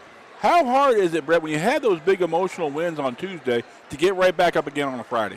Well, I don't think it really matters when it comes to a crosstown rival. I think that Monday night, well, especially with West Columbus, they came off of Whiteville, but a big win for them. But I don't think they're going to have any kind of letdown because of a hangover, because you're coming in here to South Columbus and the Corral, and you've been looking forward to this all week. Gore tipping off against Axelberg. Ball goes up. Axelberg tips it all the way back to the backcourt. West Columbus will take possession. Got him on that one. About 5'11", took down 6'4" there. Tall, lanky Xander Axelberg. Same way he got a lot of interceptions in football. West Columbus takes it around the corner, almost dribbling it off his foot. Intercepted by South, taking it up to, tried to get it to DeMonte Gore, intercepted by West Columbus, and back and forth we go. South Columbus with the double team there caused a turnover, but luckily West Columbus gets the ball back without giving up points. Unique Kelly with the basketball takes it around the corner. Feeds it over to Jalen Bellamy. Bellamy's soft jumper no good. Taken by Xander Axelberg very quickly off the bank and good. It's going to be a warning for, I think, hitting the backboard there, I guess. Warning on 44, I guess that's 4 South Columbus. 4, and that would be DeMonte Gore. I don't know that he did it on purpose, though, Kevin. I think it was trying to block the shot, and his hand hit the backboard. 1-2-1-1 pressure by West Columbus, taken up by number 2, Rayvon Graham. Graham with the basketball, going to take it around the top. No switch, double teams. South to back it back out. Off the pick comes South. Round the corner to Graham. Graham's three is up and good. 3-2 our score, 6:49 to go. We've already got enough, more points in the first quarter than we had in the girls' game. Looks like it's going to be a really physical game. Looks like South Columbus and West Columbus going to play both man-to-man against each other. Freeman and Unique Kelly playing a two-man game. Tried to dribble to the Briar Patch, dribbles it off a South Columbus defender, and West will take possession.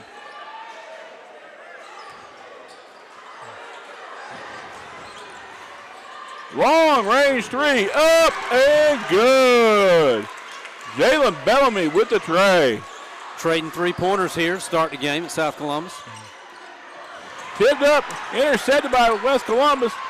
Bellamy around to Unique Kelly, no good. That's going to be to West Columbus. No, they missed that one. South Columbus takes possession on the disputed call. Ball inbounded against pressure. Brown with the basketball. Just gets it across half court.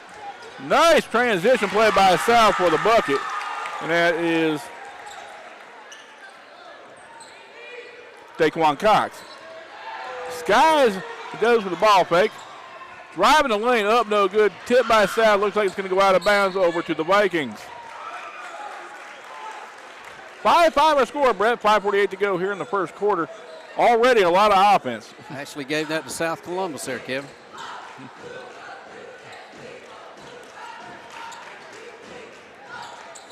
Robon Graham gets the ball over to Jamal Brown. Back over to Graham. Graham takes it down the corner. Long range three up, no good. Rebounded by South Columbus. 5-0 ball game. 5-all ball game here. 5:31 left in the first. Back up to Jalen Bellamy. Bellamy around to Axelberg. Axelberg up with a soft jumper. The free throw line up and good. Axelberg's the kind of shooter you better not leave him open, so you got to key on him if you're South Columbus. He's one of those streaky shooters that, doesn't take much to get him blower. Once he going, he gets hot. South Columbus maintains possession. 7-5 in favor of the Vikings at this point.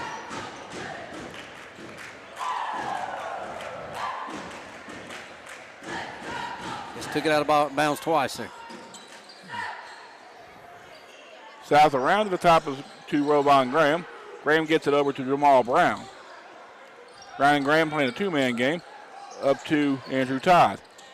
Todd thinks about the low post, but gets it back to Todd. Three is up. Three rims no good.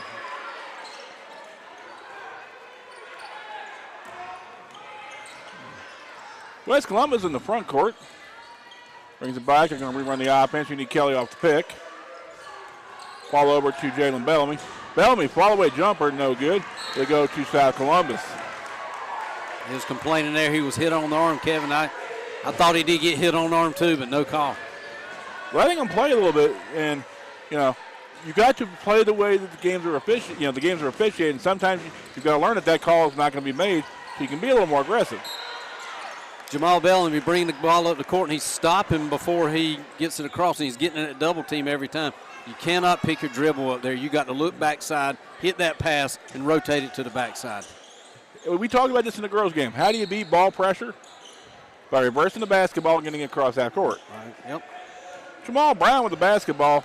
4:22 to go here in the first quarter. South down by 2. Over to Robon Graham. Back up to Daquan Cox. Cox gets it around the horn. Back up to Jamal Brown. Brown drives the lane. Turnaround jumper up, no good.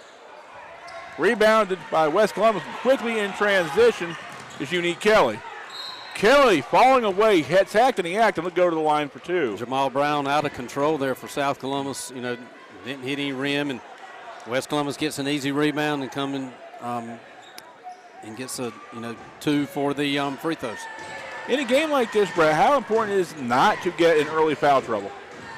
Well, especially with probably both of these benches, they probably don't go really deep.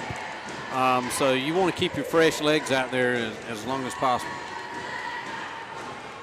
Kelly's first free throw is up and good. Checking in for South Columbus is number 10, Chase Cluis. He'll come in for Devonta Gore, who checks out with just under 4 minutes to go here in the first.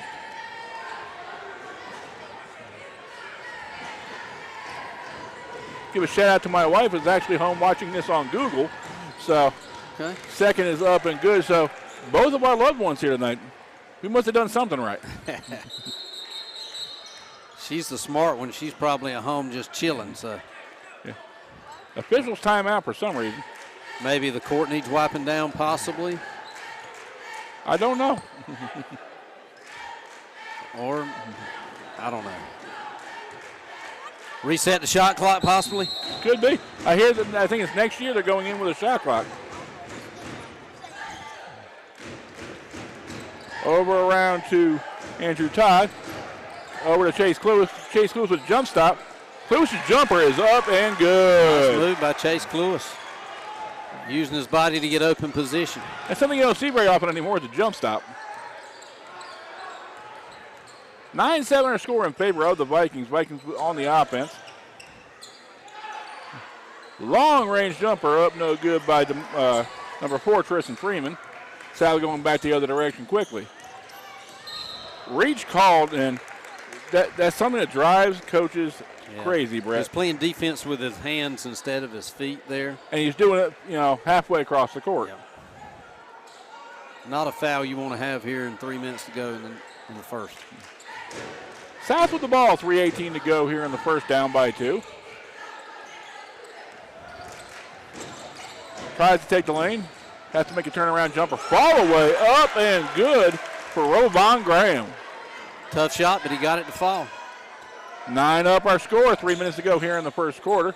Ball over to Jalen Bellamy. Bellamy gets it around to the left corner, and we'll start up the offense.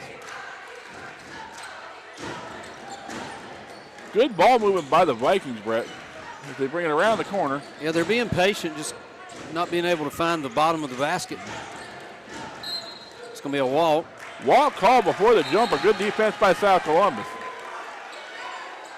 I mean, possession for possession is going to be a tight ball game, Brett. So in games like this, what are the little things that are going to mean the difference between winning and losing? Well, you don't want to do fouls away from the basket, and you don't want to have a lot of turnover, especially, walks and double dribbles and things. Those are the kind of things that you want to do away with at this level.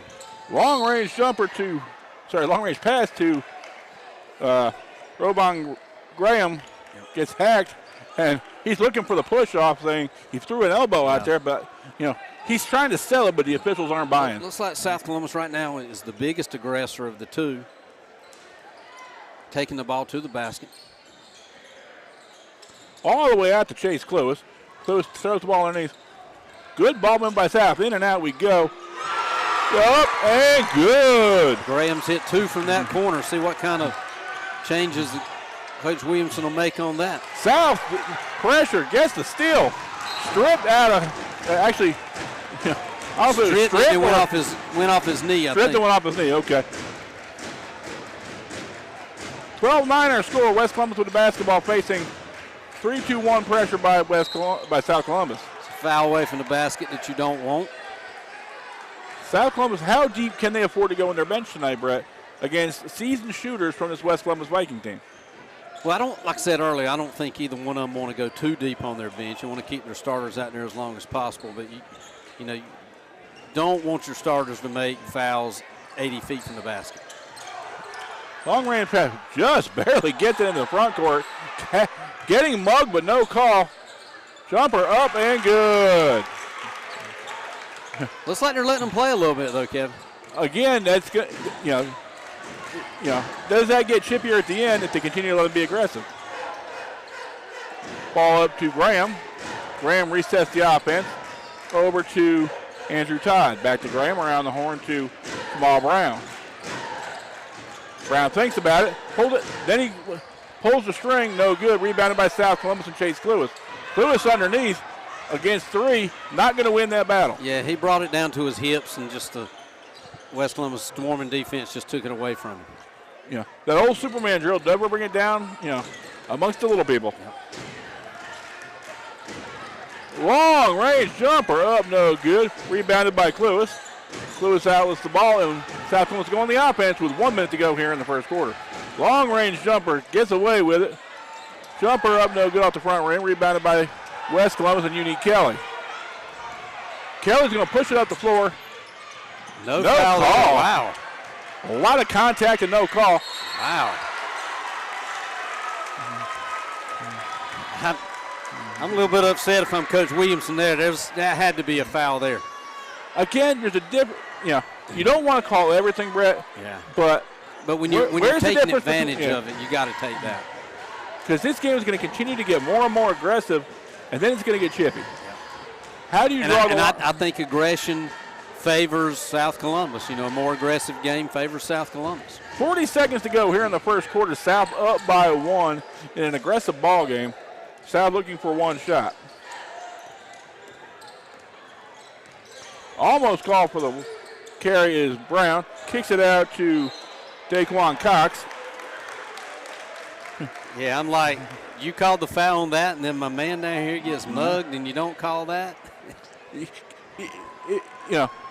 If looks were daggers, you can see the look Lamont Williamson's giving this official up here to the top of the cage. I don't disagree with him there.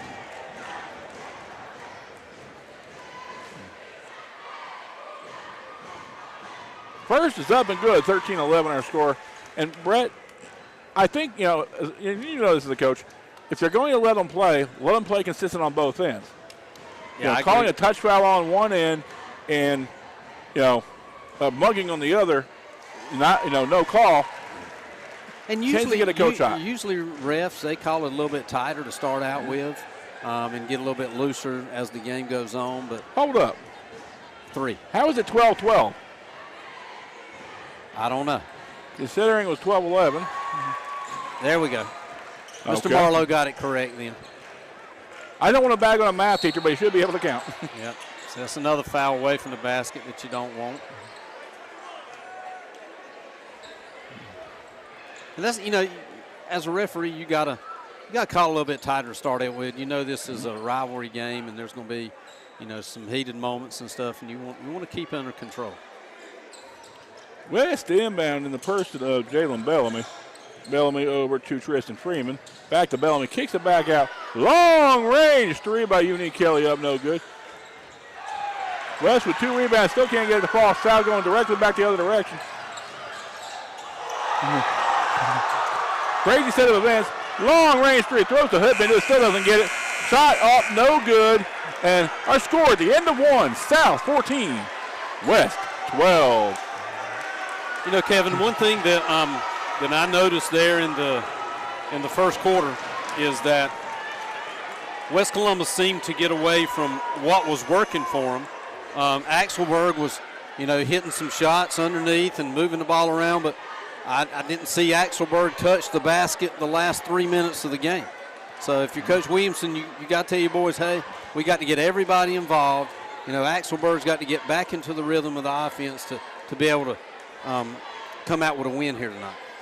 Again, all facets of the offense have to be hitting on all cylinders, Brett. But if you're South, how do you maintain the aggression but not get yourself in foul trouble? Well, you play basketball according to how officials call the game.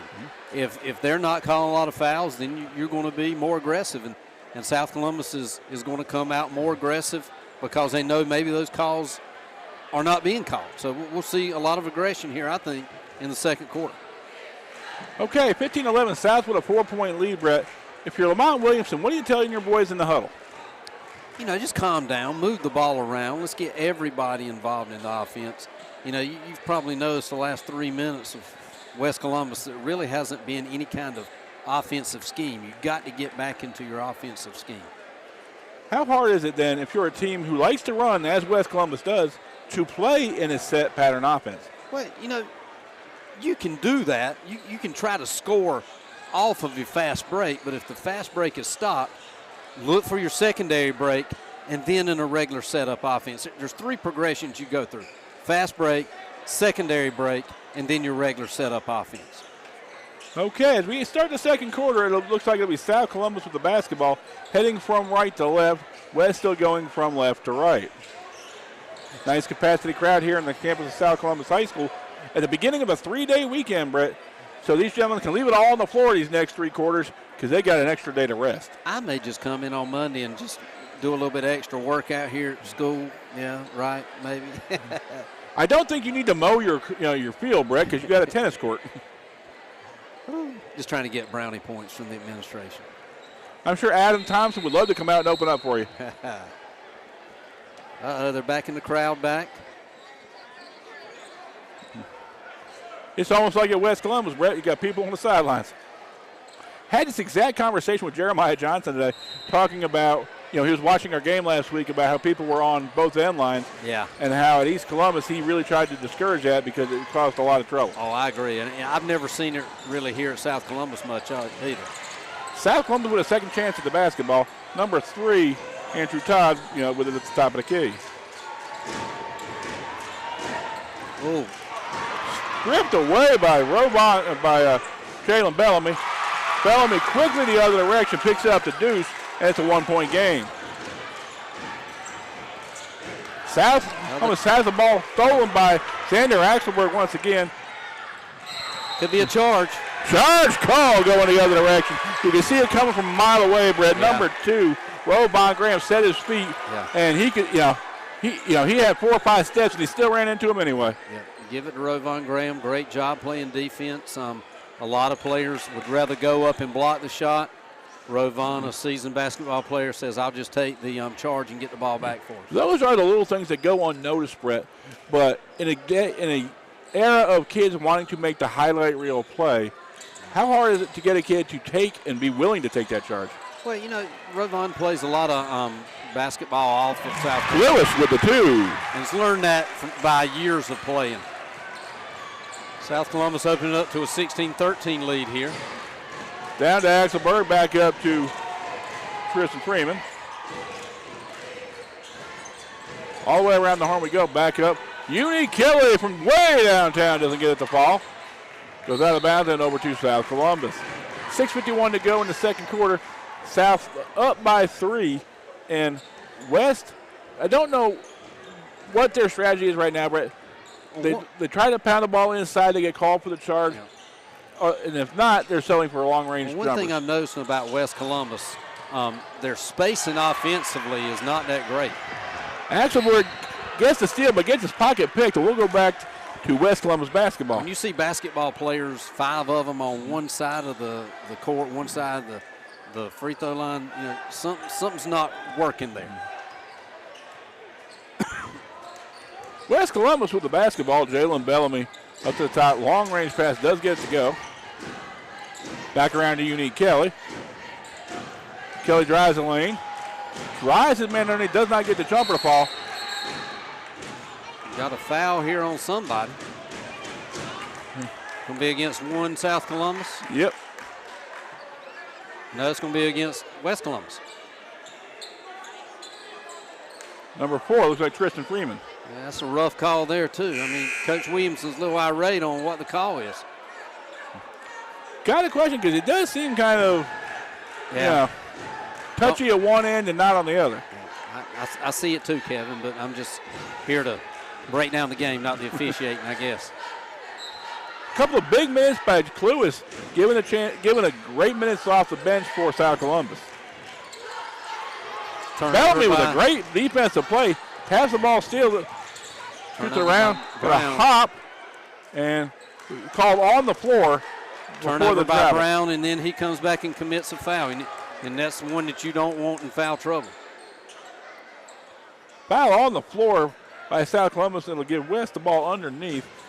6:10 to go here in the first half. Backcourt with a call. Got his balance off getting pushed into the backcourt. The official saw the second step, and we got a backcourt call. So you saying he might have been pushed? I'm not saying he might have been. I think he was. I do too, Kevin. It's a little bit more evidence going toward Williamson's idea saying something ain't right. 6 minutes to go. South Columbus looks to drive the lane. Pulls it out. Jumper up. Round no good. Rebounded by Unique Kelly. Kelly quickly looks to transition the ball into the front court. West to drive the lane. On the floor with the push is number 4, DeMonte Gore. Was that Rovon Graham? I believe it was Graham on there. Yeah, they're going to give that foul to Graham. Okay. Quick inbound to West Columbus. Unique Kelly with the ball up to the top of the key. Kelly over to Tristan Freeman. Freeman's jumper partially blocked, no good, rebounded by Gore.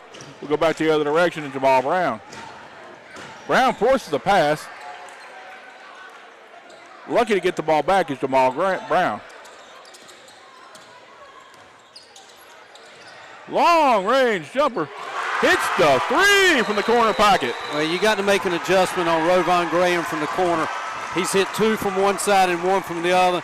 You got to make sure that kid's not wide open on the baseline. 19-13, 5:14 to go in the first half. And, this is Rovon Graham from the corner pocket. Yep. Rovon, has more than half of South Columbus's points right now. So you got to focus on Graham. 19-13 our score. How do you adjust your defense if you're West Columbus? Well, you just got to know where Graham is. If they're playing man defense, you got to make sure that if we switch off of Graham, we got to make sure that somebody gets on him on the switch. You got to focus on the ones that are hurting, and Graham right now is hurting West Columbus. Okay, inbounding the ball is West Columbus in the person of number 2, Jalen Bellamy.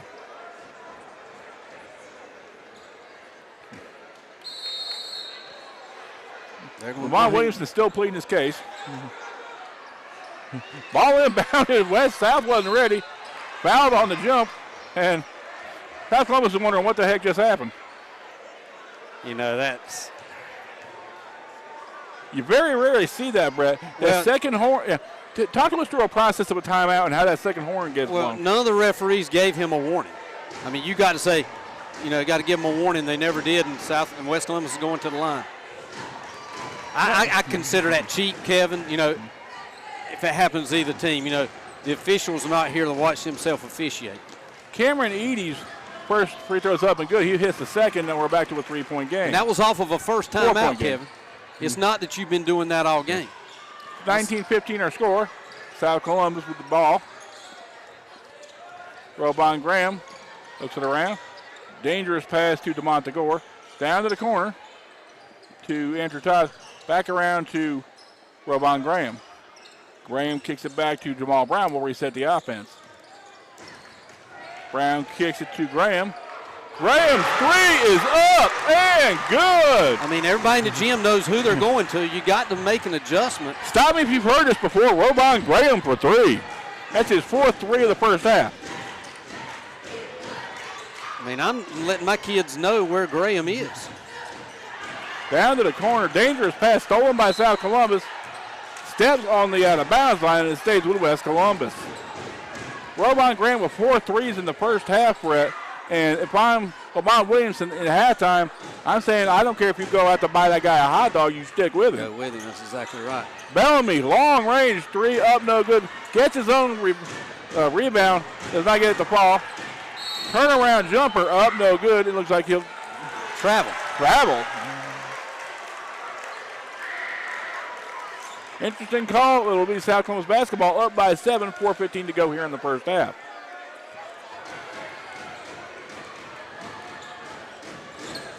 Pass to the middle, quickly up to the front court to Daquan Cox. Cox back to Graham. Oh, no call there.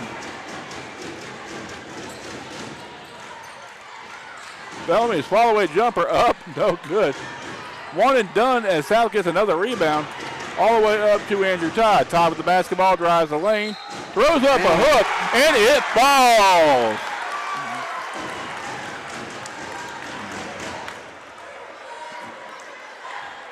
Todd's teardrop fall.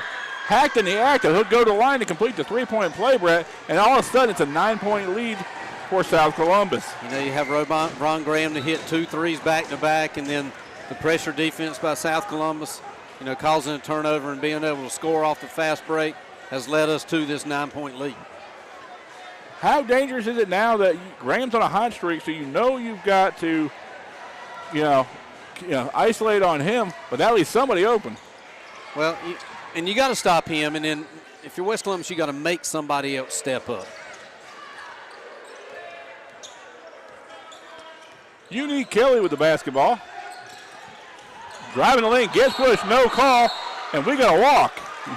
And Lamont Williamson is trying not to lose his composure, but gets pushed down the floor, and we get a travel call. Yeah, he's got it building up. He's trying to figure out what's going on. Looks like fouls from up here, maybe not on the court. Axelberg with the block, kicks it out to number 3, Andrew Todd. And the West Columbus faithful are getting a bit worked up, Brett. Yeah. Looked like that might have went to West Columbus.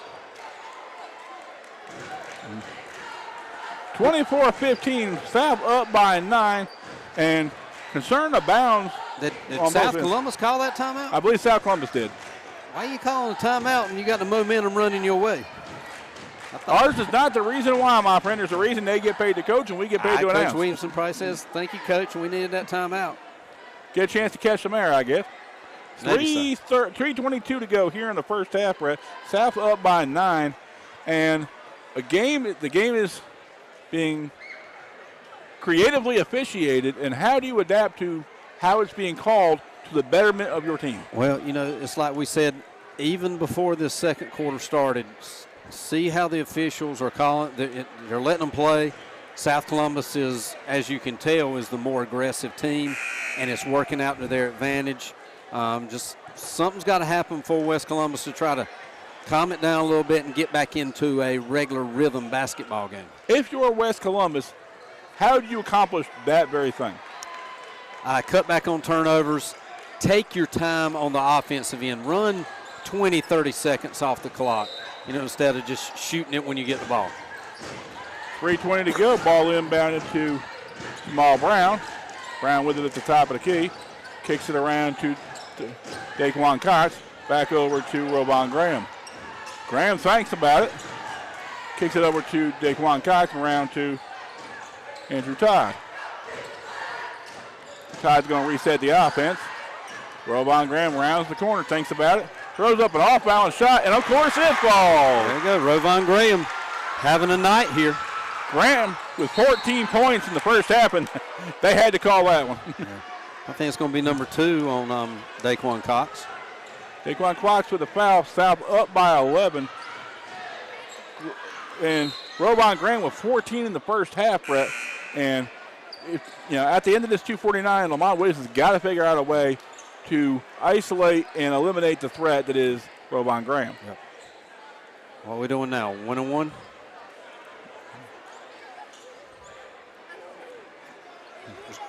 Where's my water? Down the other end, 1-1. Shooting for West Columbus will be. And you don't want West Columbus scoring points with time not running off the clock, Kevin. That's not what you want there. Unique Kelly is going to be shooting 1-1. Up, no good. Tried to tap it back, no good. Ball goes off of Unique Kelly apparently, and it'll go over to South Columbus. 2:45 to go here in the first half. South up by 11 with the basketball. Lewis tries to set a pick. Looks the other direction. South will West tries to try something different. Ball inbound to number 4, to Montagora. Around to Robon Graham. Robon Graham. Graham was 16 in the first half. He has more points than West Columbus does altogether. Unique Kelly drives the basketball, drops it down to Xander Axelberg. As Axelberg doesn't get the fall, hacked in the act, and he'll go to the line for 2. You got to get Axelberg back into the offense. That's the first time he's really touched the ball and had the opportunity to score. And big part of their offense is Axelberg. Inside-outside play, the hallmark of a good West Columbus team, and they like to get those kids underneath going because they'll take the pressure off those jump shooters. And right now, South keying on those jump shooters. Does not get the first one to fall. Still 28-15, 2:18 to go here in the first half.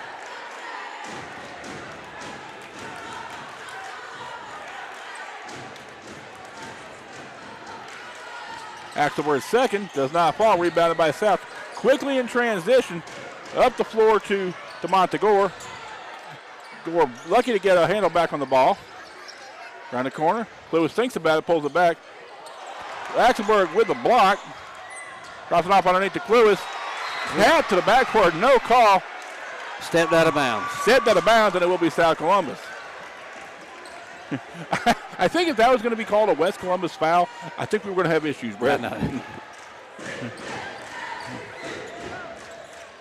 Quickly inbounded.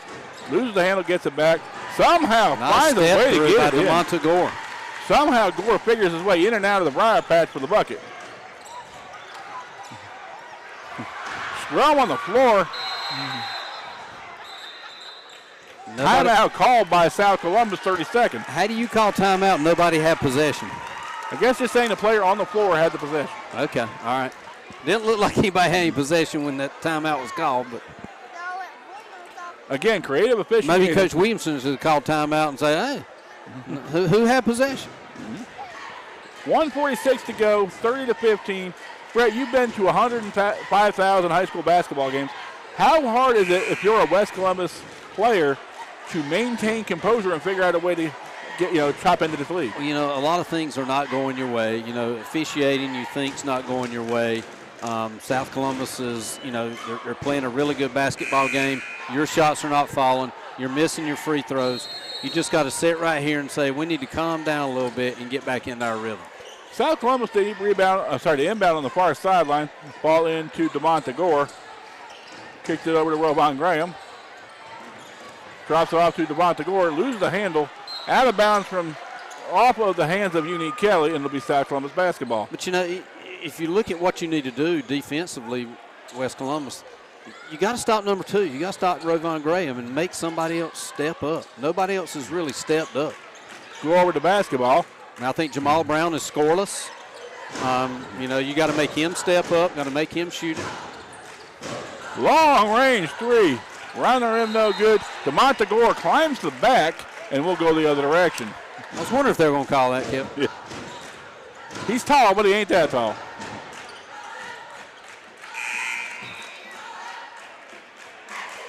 Got a final for in the girls basketball. Got to be one and one, right? Go ahead. Final in women's basketball. Let me go back out of this here. Franklin Davis tells us Whiteville 66, Pender 21. Okay. That's girls basketball. Boys game obviously going on right now. Thank you, Franklin.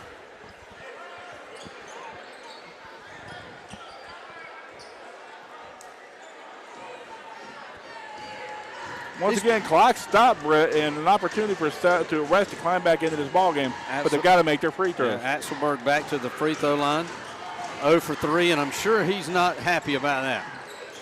Axelberg takes a lot of pride in those free throws, not getting a chance to get him to fall today.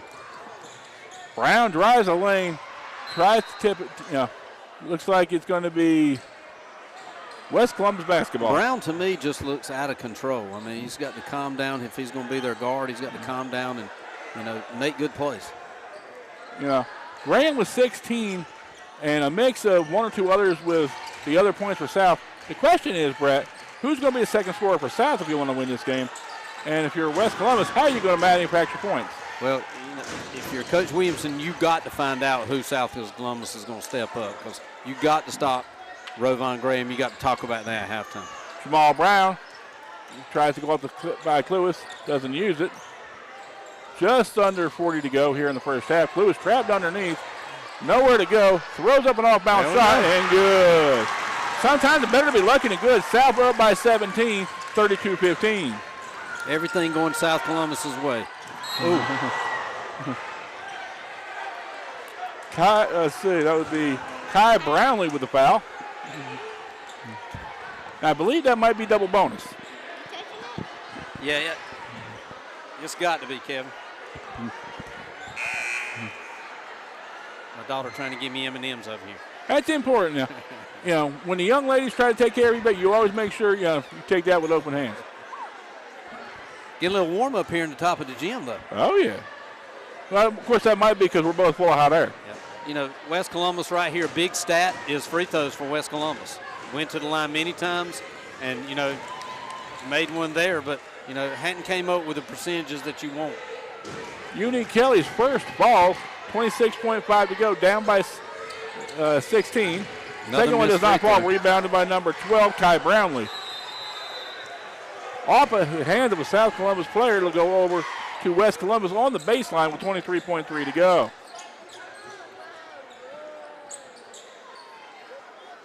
How important is it for West Columbus to get points here before the end of the first Well, half? you would love to get at least, 20 points here by halftime. And Inside jumper does fall for West Columbus, and that's number 23, Cameron Eady.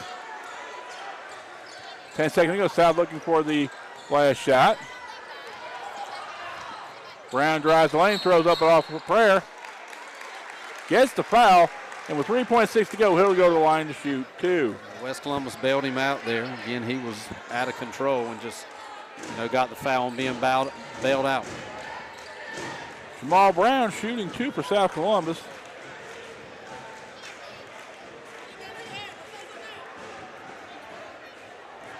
(32-18) our score with 3.6 to go here in the first half.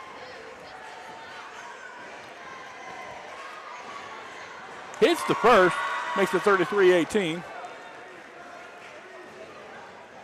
Our halftime guest this week, Brett, for the boys game will be Russell Dove, athletic director for Okay, South Columbus High awesome. School. Cool. A lot of confusion trying to figure this out with 3.6 to go.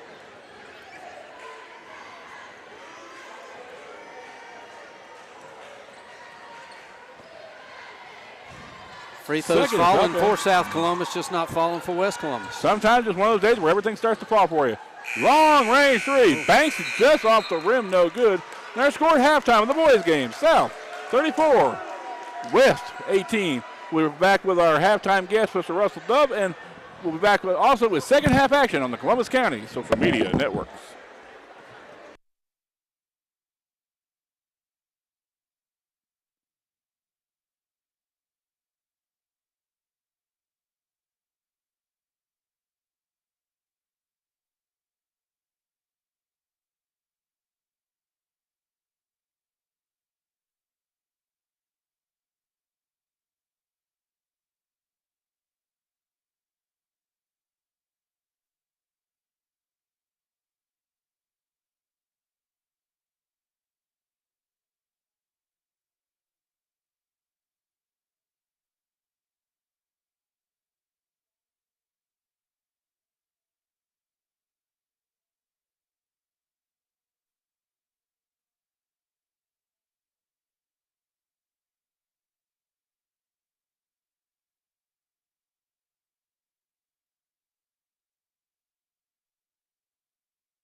Okay, we are back with Russell Dove, the athletic director of South Columbus High School.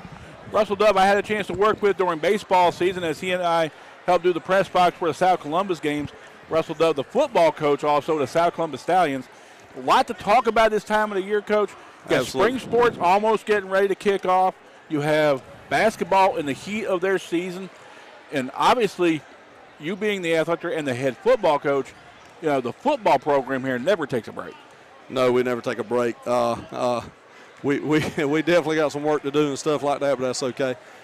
We get into it because we love challenges, and you know, if you're going to be a football coach, you better love the grind, and you better love being around kids. So if you don't, you're in the wrong business. Talk to me a little bit real quickly. I hate to interrupt you, but I know you take great pride in the off season here at South Columbus and all the things the coaches do to make their fields ready, to prepare their kids. Talk to us a little bit about, if you're a high school coach, what the off season looks like.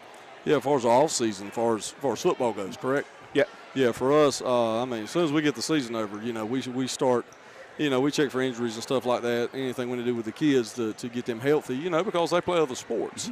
But we start lifting. I mean, you really can't overemphasize your lifting program, and that's a year-round thing. That is, you know, ball season gets done, spring, summer. I'm one of them that, you know, I really, we go pretty hard during the season, you know, because I'm one of them, you want to get better from the start of the season to the end of the season.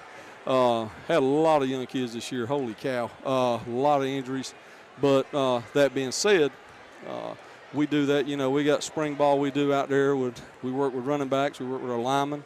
During the summer, I mean, you name it, we're out here lifting, 7-on-7s, linemen, little kids camps. It's a full tilt. And I know something you take great pride in is the look of the facilities here. Talk about the work that goes into making these facilities, you know, look and shine the way they do. Well, it does. And, you know, it's like anything else, like coaching football. You got to have a lot of good help, good coaches helping you, good kids. But the coaches here do a really good job. And some of it, you know, your younger coaches coming in, you know, it's just like a younger player. You've got to show them and mentor them how to do that. But we do because it's a reflection of us, you know. That football field is a reflection of me, the baseball field, you know, coach, so on and so on. But, you know, the great thing is, too, our community provides for us and gets us the things that we need to help make these things look good, because you just can't walk out there and make them look good. You know, it's fertilizer, it's top dressing during the off season, you know, keeping it cut and keeping the weeds off of it. But we take great pride in here, because when our fans come, other people come, we love to hear, hey guys, your place looks great. And that's a good reflection on your coaching staff. You talked a little bit about the, you know, great community support you get at South Columbus High School. Talk to us a little bit about the Stallion Club and the help that you get from the community, because this is a really, really good hotbed of people wanting to help the program. Yeah, the Stallion Club does a really good job. I mean, they in all access, they pay for all of our uniforms. You know, they raise fundraisers. They have 2 big fundraisers a year. We do a big golf tournament. Now we've moved it back to October. We used to do it in August. It was too hot. So now we're doing October. But you know, we want to work on that. We want to start that earlier this year because we need a better turnout. We do our reverse raffle in the spring, which is a huge fundraiser for us. And all that stuff, all that money, they don't keep a dime. All that money goes back into our program, whether it's uniforms, and it's other things besides uniforms. And I hear you're looking for some speakers coming up. Hey, look here. If you have some speakers out there you'd like to donate, talk to Russell Dove, Carol, South Columbus High School. Yeah, we need assist. But the rattling and the noise and stuff is kind of, I think the fans are getting kind of annoyed by it. So, yeah, you always got to upgrade your facilities. You know, that's everything. You know, it's just like, you know, our football equipment, our baseball. You know, we try to get a rotation where we move helmets in so many years, shoulder pads, and, you know, when you get that rotation, you kind of know your finances through the year, and that's real important, you know, and that's, here again, that's something that takes experience, you know. It takes years of experience to learn how to do these things. Not only are we getting into spring of the year and we're getting into spring sports, we're also getting into that season where we're starting to look toward the fall. And if you're a middle school athlete looking to come to South Columbus or West Columbus to come play, talk to us about what you guys, you know, tell them they need to expect about high school sports as opposed to middle school sports. Yeah, middle school sports, you know, I think, you know, you're on a smaller base. I don't know the correct word for it, but, you know, you got smaller schools, right. You know, so when you come here, you know, now you're getting the best from all 3 schools, like with us with Tabor, with Nakina and Williams, you know, they're all coming here. So, you know, what might have been the best player here, the best player there, you know, that changes a little bit. You know, that changes a little bit. So you have to come here, and our biggest thing for us is we talk to kids in the spring is showing up during the summer. You know, because you can use any excuse not to be here, but showing up during the summer, it's not that we're there to make it so tough on the kids that want to come, but you've got to be in great shape for the fall season because it's hot. You know, those kids have got to be conditioned. You know, they need to be training because now, you know, if you're not training and lifting and doing those things, you know, you're behind the 8 ball. You know, used to back when I played, lifting kind of really, you know, jumped you ahead. But now, everybody lifts. You know, now on different levels now. You know, people do it differently. Right. So, but we only know one way to do it, and we go full speed with it. But our kids, we need them out here. We need them playing more than one sport, and that's what makes the school great. You know, it's like I was telling the kids in the weight room today. You know, this school's found on that toughness and that mentality. You know, and we're working on, you know, getting that back here a little bit. You know, especially with our men's sports. Our girls have been doing great. You know, and we just got to be a little more successful right now with those programs. But our kids know it. Our kids know it, and you can tell by the work they're putting in right now. Another source of pride I know for you, not only as a coach but as an athletic director. Talk to us about what you expect of these high school kids, and because we got a captive audience out there, to do in the classroom and how they need to represent in the classroom as well. Yeah, we talked about that with all 3 classes today. You know, the end of the semester right here. You know, you got to be at school. You know, and parents too, send us out to parents. You got to get your kids to school. They got to be in school. If they're in school, I mean, passing's a 60, and that really for me, a lot of these kids, really 60s passing. You know, that's 10% better than half. To me, that's you understand. Yeah. But they got to be at school. They're going to make those grades, but. It's so important, especially if you want to go to college, especially if you want to be successful in high school. And there's some of these athletes that want to play ball, you know, because you got to pass 3 out of 4. But also, you know, if you fail one a semester and you keep getting behind, you know, you're not going to get promoted, and then you're still going to be ineligible. So it's so utterly important for them to get that diploma, get that education, to be able to go on to whether they go into a trade, a military, college, wherever they're going to do. But you got to get that high school education. One last thing, I know your CYA program, you know, your Fellowship of Christian Athletes program is very strong here.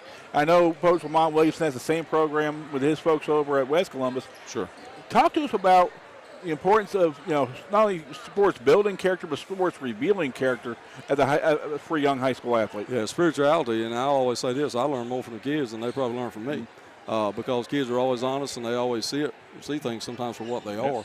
But, you know, having a relationship with our Lord and Savior Jesus Christ, there's nothing more important in these kids' lives. There's nothing more important in our lives with my family. So, you know, that's the most important thing, you know, God, family, and then for me, the football, you know. So it's very important for them, and we want to give it to them anywhere that they can get it. You know what I mean?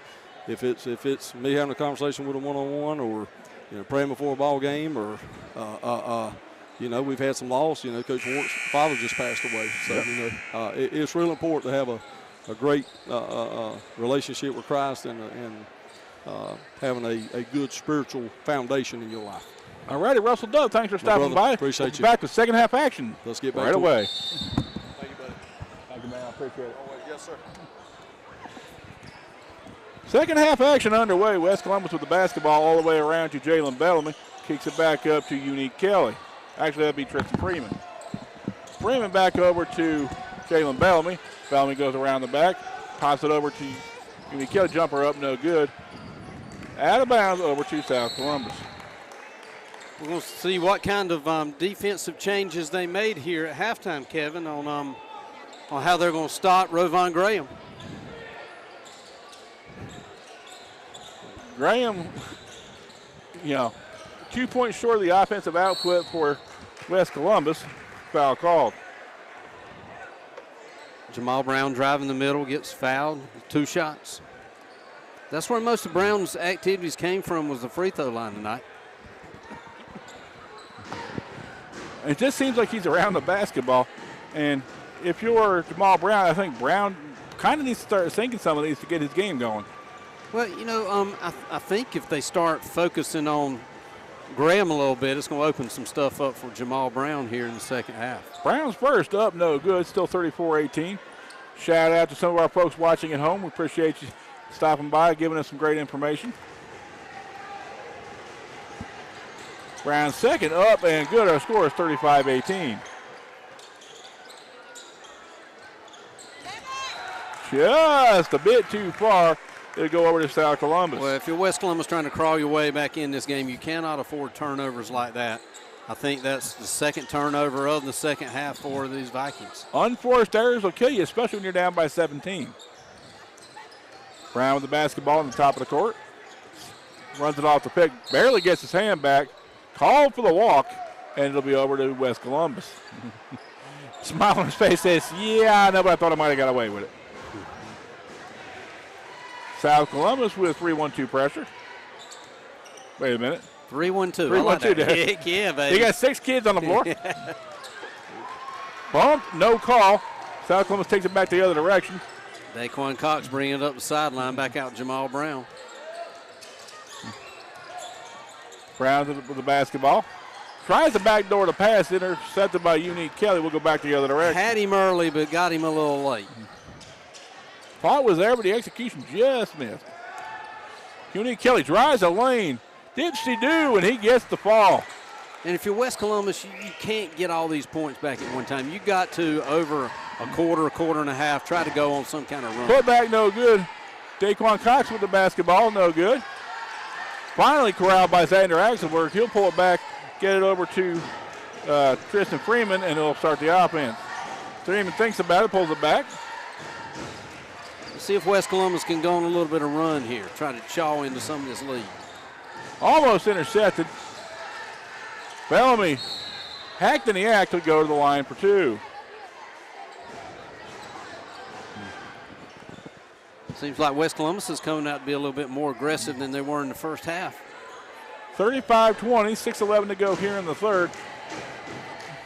And again, important for West Columbus, Brett, to start hitting their free throws on a regular basis to get back in this ball game. I would say they're probably about 30% right now.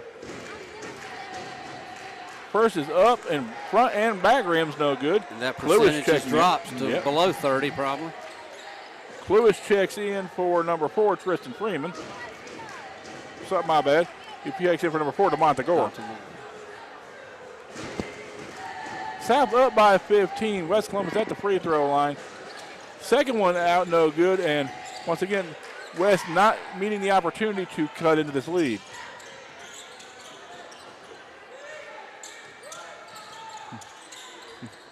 Lewis, give and go. Robon Graham, not the recipient of a foul call, but you know what? It's consistent on both ends of the floor. Axelberg just inside the three-point line, no good. Put back up, no good. Another putback, no good. Rebounded by Axelberg. Taps it and managed to get another possession for West Columbus. Long range three by Bellamy, up, no good. Rebounded and tapped. It's going to be 2 South Columbus, I believe, Kevin. 2 South Columbus. Really good hustle underneath by both teams. Giles for the ball ends up with South Columbus possession. Sometimes the balls just fall your way. Oh. Pitt has his pocket pick. Not a good inbound pass there. Yeah. Jamin Bellamy picks his pocket, and all of a sudden it goes from an 18-point lead to a 13-point lead, and South Columbus is going to call timeout. Sort of lackadaisical inbounds pass there leads to an easy 2 for West Columbus. Credit Lamont Williamson. West equal to the task has come out a lot more aggressive in the second half, and until they start tightening the screws up on the physicality, West willing to meet South in the aggression department. Now let's see if South can withstand this little run that West Columbus has put on them. You don't mind little runs as long as you can stop them and, add back your little run yourself. So see if the tides turn a little bit here for the Vikings. Momentum's such a big factor in high school sports, Brett. It is. Things, when you're up and things are going your way, they tend to mushroom quickly the same way in the opposite direction. Yep. I agree, Kevin. You got the momentum on your side that you're at home. And so West Columbus is, having to battle that home court advantage and, being down by the 13. 5:24 to go here in the third quarter. South Columbus to inbound the basketball underneath the West Columbus basket. We're waiting on something at the official scorers table.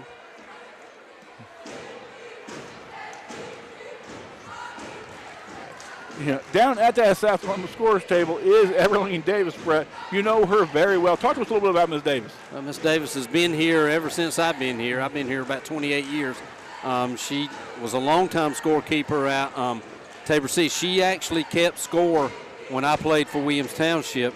And at the Tabor City gym that she kept score at, you had to climb a ladder about like this metal ladder here up to the scorer's booth.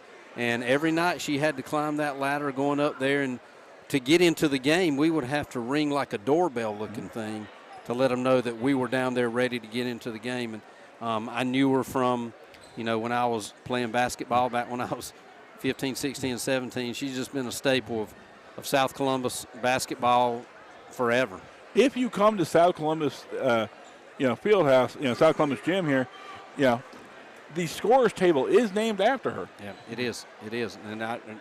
And that was done about 10 years ago when they thought maybe she was about ready to retire. But she's showing everybody that I'm here for the long haul. And I'm telling you, Brett, I used to be assistant principal here.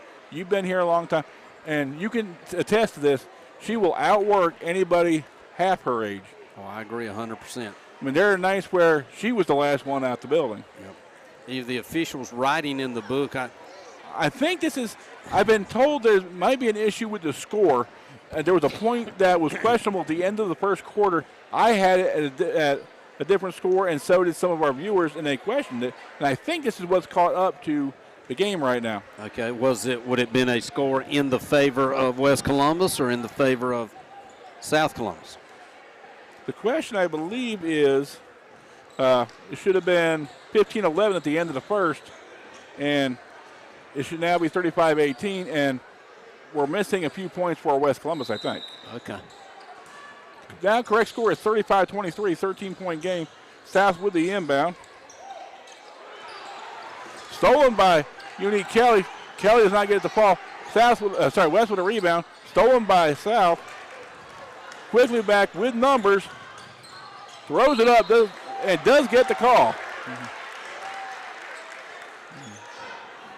Been a little dramatic there on the court. I don't think that's necessary, but Oscar worthy, but he does get the call. Yeah, play basketball, man. How's the crowd taking it, Coach? There were some murmurs, but shooting is Jamal Brown for South Columbus. 13-point lead for South. South also struggling at the free throw line tonight.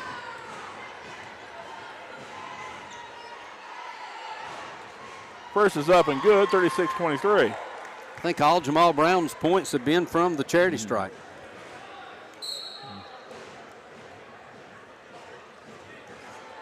It's going to be a lane violation, I guess.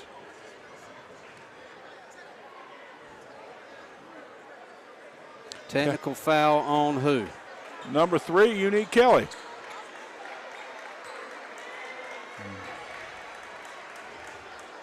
Think he mouthed something to the official, or he mouthed something to a South Columbus player, or what? I think he was questioning, the foul call, and official got tired of listening to it.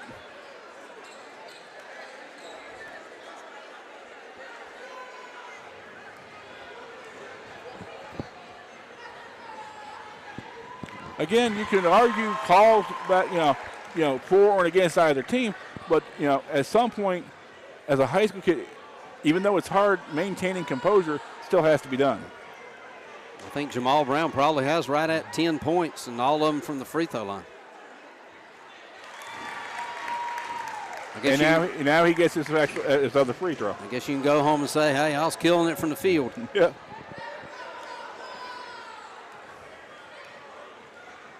Underrated skill shooting free throws. You see many a game decided that way. Hits 2 of 3, 39-23 her score. The ball goes back to South Columbus, so any kind of run West Columbus just had, it was shot in the dark.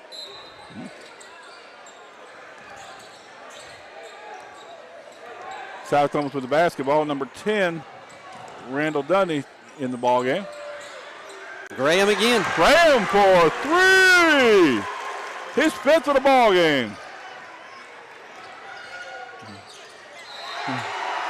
Foul call. He's going to get the foul there. That probably that antics of why does he have to run all the way around the court? Good question. Trying everybody to get to see him. Who knows? We know you created the foul. Some of that is so unnecessary, but a lot of that is the and one and play basketball, man. And maybe we're old school. First is up and good, and that's number 4, Kristen Freeman.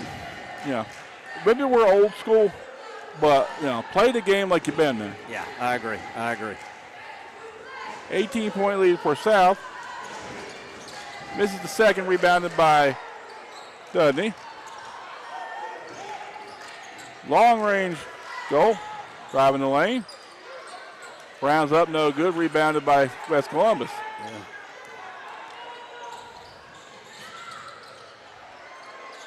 Axelberg with the putback, and he gets the bucket. 42-26 our score, 4:27 to go here in the third. Great defense play by Randall Dudney. I mean, he's just not letting that guy make it to the hole.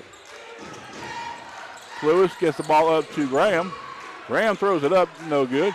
Quickly tipped out to the front court. West Columbus with numbers. It's like maybe a charge there. Maybe a charge, no call either way.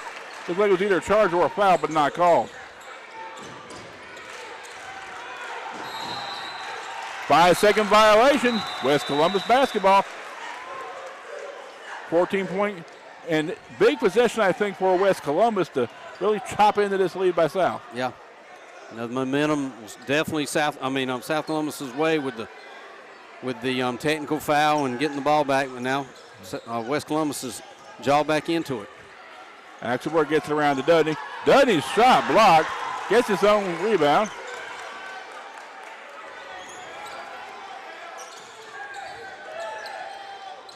Jumper up by Bellamy, no good. Rebounded by South Columbus. 3:30 to go. 14-point lead by South Columbus. South Columbus does not give West Columbus many chances at the basket after the shot. South Columbus doing a good job with defensive rebounds. Graham with the basketball over to Andrew Todd. Underneath the Cluis layup up, no good. Quickly back the other direction as Dudney crosses him up, throws one up, and good. Gets it to fall. Randall Dudney going for the three-point play. The old-fashioned way. The old-fashioned way. That's right. You don't see those much anymore. Who's that foul on? Number 10 for South Columbus. And that is Chase Cluis. Chase Cluis. All of a sudden, it's back to a 12-point game, Brett, where it was up to 18. 3:09 to go. South now only up by 12, 42-30. And possibly 2 mystery points somewhere, right? Exactly. Credit Dudney with a couple of big minutes. Completing the three-point play is Randall Dudney. Quality minutes off the bench for West Columbus, and all of a sudden it's an 11-point game. West Columbus amping up the pressure. Caught between a rock and a hard place. No call. Rebounded by West Columbus. We're going back the other direction with a chance for West to make this a single-digit lead. Bellamy's shot up, no good. Rebounded by West. Can't get the second shot to fall. Going back the other direction quickly is South Columbus. Graham thinks about it, pulls it back out, and he'll reset the offense. Now South Columbus needs to settle down right here. Just get back and get some composure. Splitting the defense is number 3, Andrew Todd, gets the soft layup to fall, and it's 44-31. Ball up to Dudney. Takes it off his hands. Quick travel call before the timeout was given to Lamont Williamson. Williamson tried to get the official's attention, could not get it before the travel.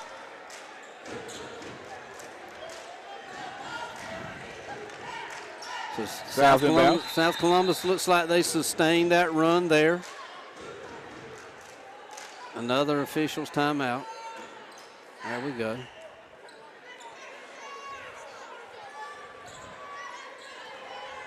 Are these bleachers hard to you? They're especially hard tonight. I think, man, the older I get, the harder they get. Ooh. Brown with the basketball, gets it to the corner. Sets the pick on the way back for Graham. Graham thinking about it, drives the lane, has it poked away, taken away by number 25, Dwayne Bryant. 3-on-1, and he tried to take it to the basket. Didn't fall. Probably not the numbers there. You probably want to pull that out. Aggressive play, Brett, but sometimes discretion needs to be the better part of valor, I think. Bellamy dribbles. Soft hook up, no good. Rebounded by West Columbus, no good. Once again, taking out the trash is West Columbus, no good. Quickly back all by himself. South back just in time, gets the bucket to fall. West Columbus probably kicking themselves on that possession. They had about 5 chances underneath and just couldn't get it to fall. Down around we go. So, somehow, with a great defensive play from West Columbus is number, if he'll turn this way, number 25, and that is Dwayne Bryant with a great defensive play to stop the breakaway.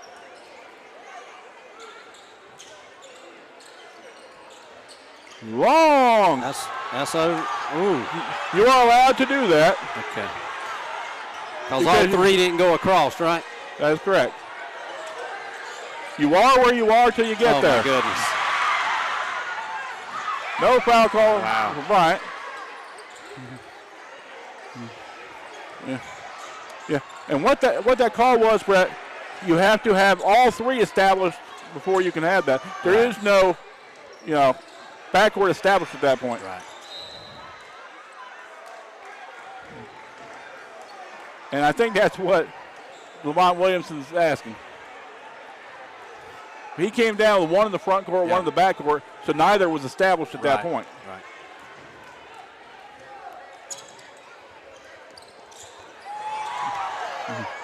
It's a play by number 10, Randall Dudney. Throws up a reverse layup. Give it to him. No basket. No basket underneath. He was thinking about it. I'd almost want to give it to him just on sheer effort alone.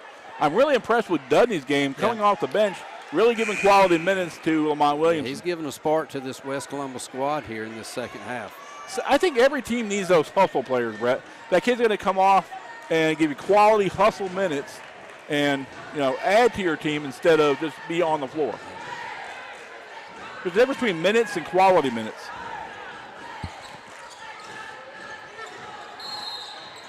Drops it. Oh. Wow. Oh, he's calling on the floor. There's two baskets there that probably could. Oh, goes against. Wow. Against West Columbus. Wow. Did he get that right? Okay. I didn't see it, but I weren't on the floor, so. Wow.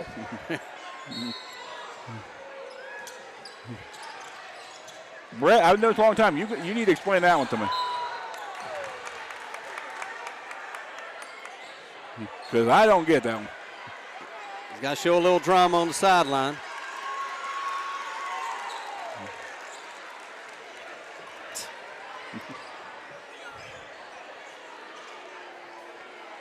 Here 34.5 to go here in the third.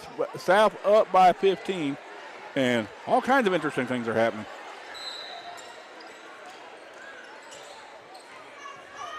.30 seconds to go here in the third. West looking to carve into this lead. Ball over to Dudney. Kick back out to the corner. Long range three up, no good. May have been partially blocked. Todd snuck in behind everybody.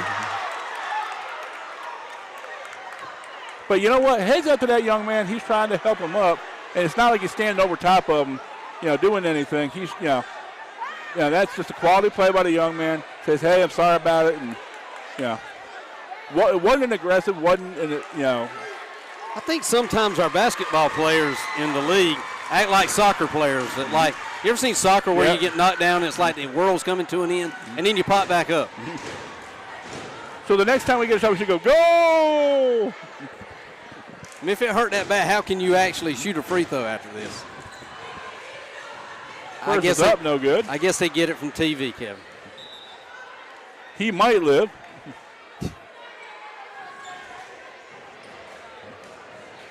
.15 seconds to go here in the third.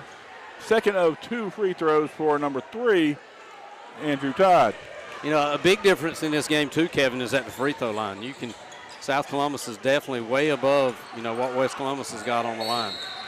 Rebound by South, and being aggressive under the boards gets him another shot at the bucket after a West Columbus foul. Yeah, this is not the last 30 seconds of the quarter that you wanted if you were West Columbus. All of a sudden, we're back to a 15-point lead, whereas you had it down to 11 or 10.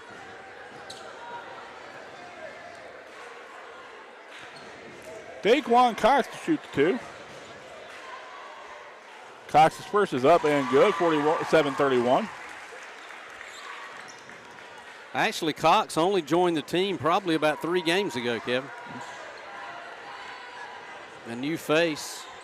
think he had some sort of injuries and felt his injuries were okay enough to play basketball, and he's been helping them out ever since. 48-31 our score. Last possession of the quarter. Yeah, tries to throw up a prayer, gets it answered in the form of a foul, and he'll go to the line to shoot two.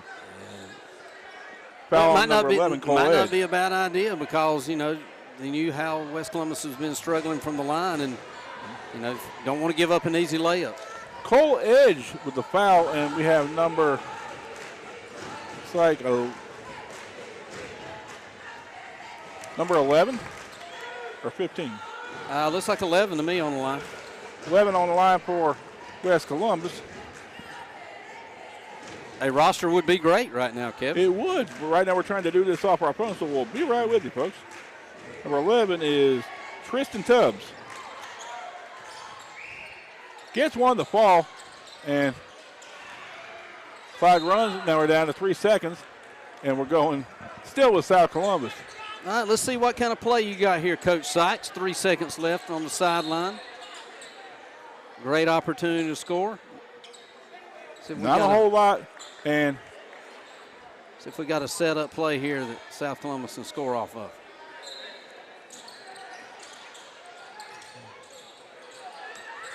tipped out, takes about 0.8 of a second off it, but still, if you're West, no points are scored, so you're still in the pink. There you go, stack it up right there.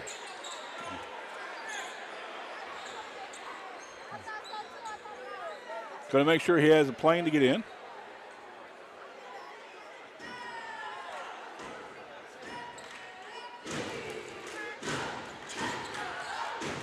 Long range three, up, no good. And our quarter ends with the score. South Columbus 48, West Columbus 33. And I have confirmed that there was a point missed. And I thought I was the only one who noticed it. Who confirmed that for you, Kevin? Our wonderful Columbus County, Columbus Career and College Academy Statistics Department confirmed that they went back and looked at the videotape. Okay, awesome, awesome. Oh, they went to the videotape. Yes. Wow. They're old school. I like that. Or they're just old. I'm not really sure which. Did they go to the concession stand to do that? They might have went to the concession stand in between hot dogs and was able to pick that up. Now, more important, Brett, did you win the 50-50? I didn't buy one. I should have, but I didn't. You can't win if you don't play. Okay, we're moving on to another draw. Pick it, buddy. Toss another.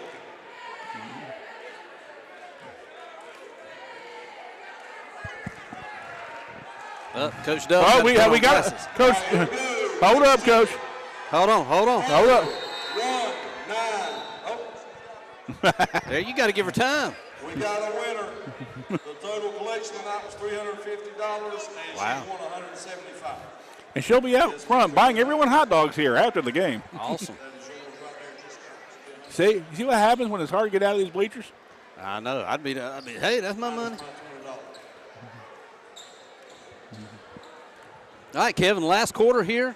South Columbus up by. What's that number? 15. 15. That's what I thought. I just wanted to check you. I always had to check your math each night. 24 minutes in the books, and you got to get the nice lady 1-50-50 off the court before we can begin the fourth quarter. She was flaunting it too. She was showboating like these guys do. Making it rain, baby, making it rain. Our fourth quarter begins with South with the basketball inbounding to Graham.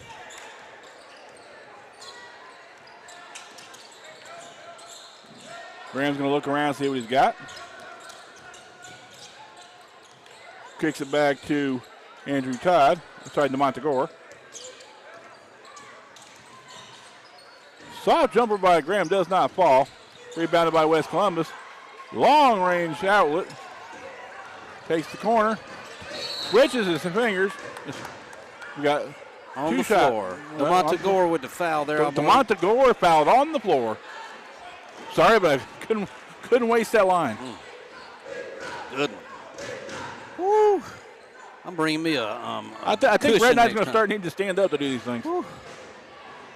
Let's stand up, Brett. I can do it. You got a little bit more cushion back there than I do, buddy. More cushion for the pushing. All right, here we go. Missed a free throw again. West Columbus struggling there from the line. Buries the second one. Kelly gets the second one to fall. 48-35, a 13-point lead. Kicked up to the front court. Decides to pull it back out. Heads up defensive play. Tipped. South Columbus maintains possession in the back court. Drives the lane. Push. No call. No travel. Once again back out to South.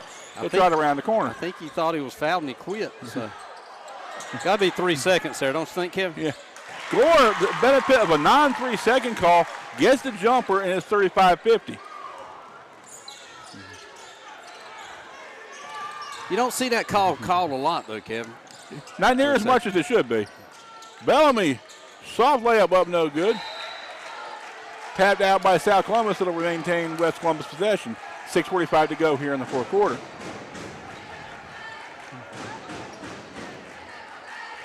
Stack play by West Columbus. Quick inbound, layup up, no good, rebounded by South. Yeah, West just hadn't found the basket tonight, Kevin.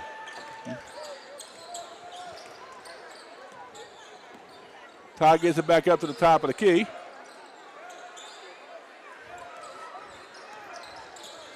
Brown with the basketball, drives the lane, throws up a prayer, no good. Rebounded by West Columbus. Just out of control there, Kevin.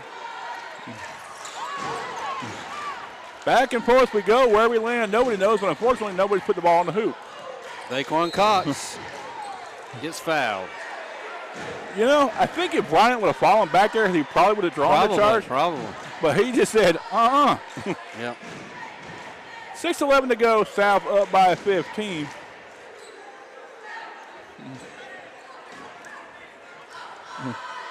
And no free throws underneath the possession.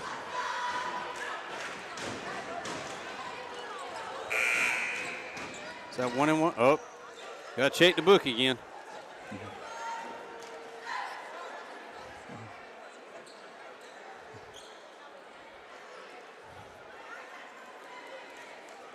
A lot of confusion right now at the score table. 1-and-1. Now we got 1-and-1. Everlene Davis will let you know when it's a 1-and-1. And I don't know, between teams or officials, anybody's going to contradict Everlene Davis. Daquan Cox at the line for 1-and-1.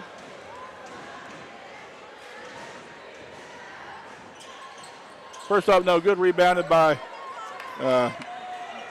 Bellamy. That's got to be a charge. Ooh.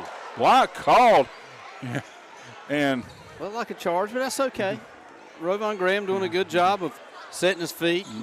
tried to sell didn't it. get a call. The official did not buy, and it'll be two shots from the free throw line. Jalen Bellamy looks to shoot two at this point.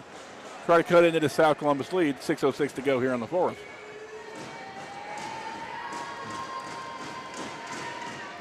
First up, no good. Again, West Columbus struggling from the free throw line. I don't even think they hit him rim, did it? Nope. You know, where's Axelberg been this quarter? Where's the young kid that gave him the spark in the third quarter? Hadn't seen either one of those. South Columbus lucky to get the possession and keep it. They'll move to the front court. A lot of dribbling with not a lot of action. Barely gets the pass through. All the way over to Andrew Todd. Underneath to Daquan Cox. And back around we go to reset the offense. Over to Rovon Graham. Todd drives the lane. Finally gets the benefit of a call. And this will be on the floor. Actually, I think it'll be 1-on-1. Yeah, he'll go to the line, 1-and-1 there. I think that's the 18th foul. 5:35 to go. West having their opportunities, unable to cut into the South Columbus lead. Axelberg checking back in for South Columbus. Also checking in is number 11, and that is Cole Edge. And number 10, and that is the young man we were just talking about, and he is Randall Dudney. See if they can give these guys a spark here. Randall Durden, excuse me. Randall Durden. I've been calling Dudley all night. I apologize. Really Durden, okay. Yeah, I apologize, Mom and Dad. Okay. Randall Durden having a great ball game for West Columbus tonight. They're going to need him big these last couple of minutes to cut into this lead. Trying to do this off the phone, Brett. I had to sit there and actually pull up and make the font bigger for me to figure it out. Yeah, coaches, if your team's getting ready to play and you're going to be televised, have some rosters ready. 52-35, our score, 5:33 to go here in the fourth quarter. Axelberg tries to thread the needle, just tapped out of bounds, and it'll be, looks like West Columbus basketball. At least we got his names by taking a picture of the book, so. Uni Kelly tested underneath. Quick layup up, no good. Tapped out of bounds to South Columbus. You know, that's the shots that you got to have if you're going to come back against this South Columbus team. Just not falling for the Vikings here tonight. Checking in for South Columbus is number 2, Robon Graham.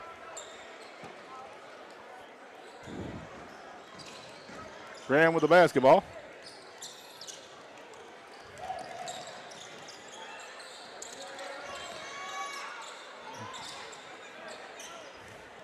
Around the horn we go over to Daquan Cox. Back over to Brown. Brown splits the defenders, tries to force the pass. Axelberg almost intercepts.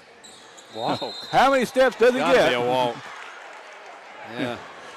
Several steps on the offensive end by South Columbus. Got to get a little bit of drama into it again. Too many steps, right? Yeah. I thought we're East Columbus next week, Brett. Okay. Next week we'll have South Columbus at East Columbus from East Columbus High School. That ought to be fun.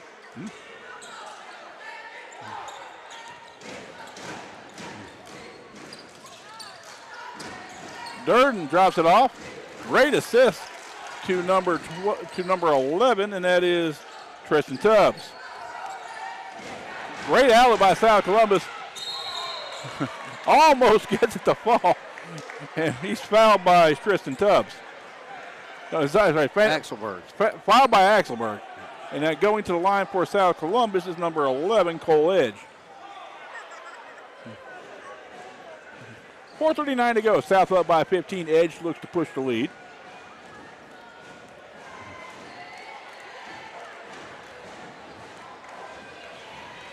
Edge's first back rim's no good.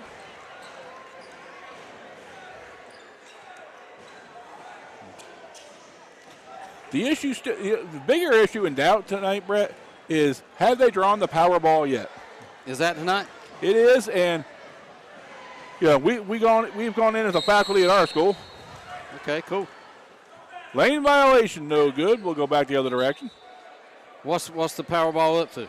At least 1.3, 1.4 billion. Really? So I'm at the ride to Tabor City and get me a ticket before I leave. I get home. If you go to school on Monday and your child is TCCA does not have a teacher, that probably means we won. You'd be there. As dedicated as you are. Mostly to clean out my desk. West Columbus just cannot find the iron tonight. Several chances, could not get a hold of it. It'll go over to South Columbus with 4:26 to go. South up by 15.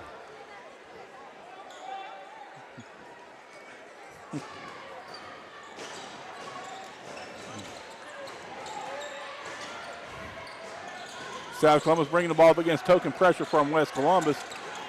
Graham just barely gets it across half court. Drives the lane, throws it up a prayer, does not get an answer. Rebounded by West. Quickly outletted Kelly. Kelly throws his body into it, gets the bucket to fall, does not get the harm. Makes it 52-39. Okay. Not sure how that happened.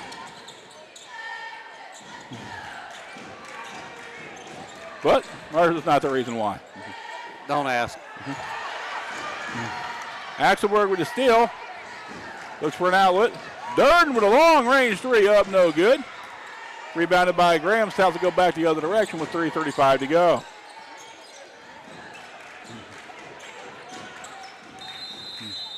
Timeout. Timeout call. Full timeout by South Columbus. South now up 13, Brett.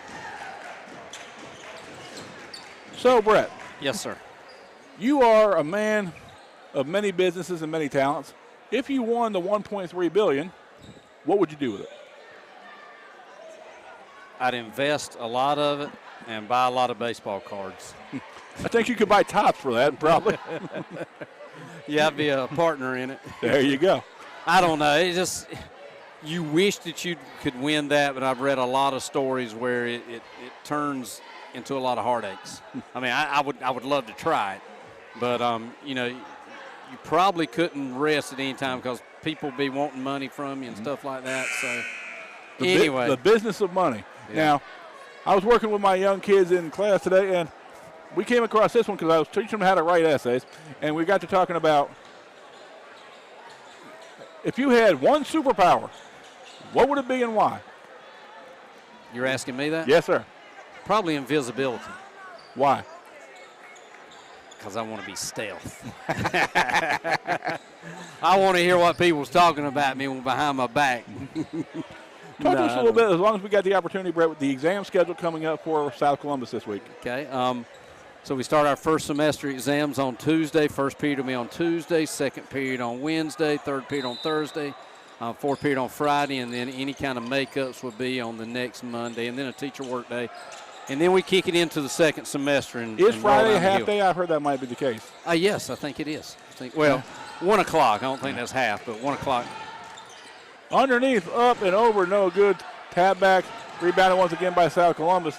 Now, my students will have a full day on Friday, Brett, as CCCA is already in second semester. Okay. Durden gets the pocket pick, goes up for the layup, doesn't get good. Rebound by Axelberg. The putback makes it an 11-point game with 2:56 to go. He'll say thank you after the game. Yeah. He's like, I planned it that way. Graham tried to drop it underneath. Nobody home. Back over to West Columbus. A chance to make this a single-digit game. Yeah, if you're South Columbus, you probably just need to pull it out and run some time off the clock. You've got West Columbus beat. The only person you got to beat now is the clock. And then you're fouling. Yep. And South Columbus giving West Columbus the opportunity to get points with the clock stopped. Not a good recipe. And we saw this last week, Brett. You know, how many possessions do you get with 2:39, and do you have enough to put it back in the ball game? Well, I mean, if South Columbus keeps trying to score and miss, it gives you a lot more chances. First free throw up and good, 52-42 our score, 2:39 to go here in the fourth quarter. Checking in for South is number 21, and that is somebody I don't think we have. 21's not on there? Nope. I don't know him either. I mean, I know him, I don't know his name. Timeout, West Columbus. Free throw good, a 9-point lead for South Columbus. West Columbus calls timeout off the inbound, and a lot of basketball yet to be played, Brett. Let's take a guess here, Kevin. How many free throws would you say West Columbus has probably missed tonight?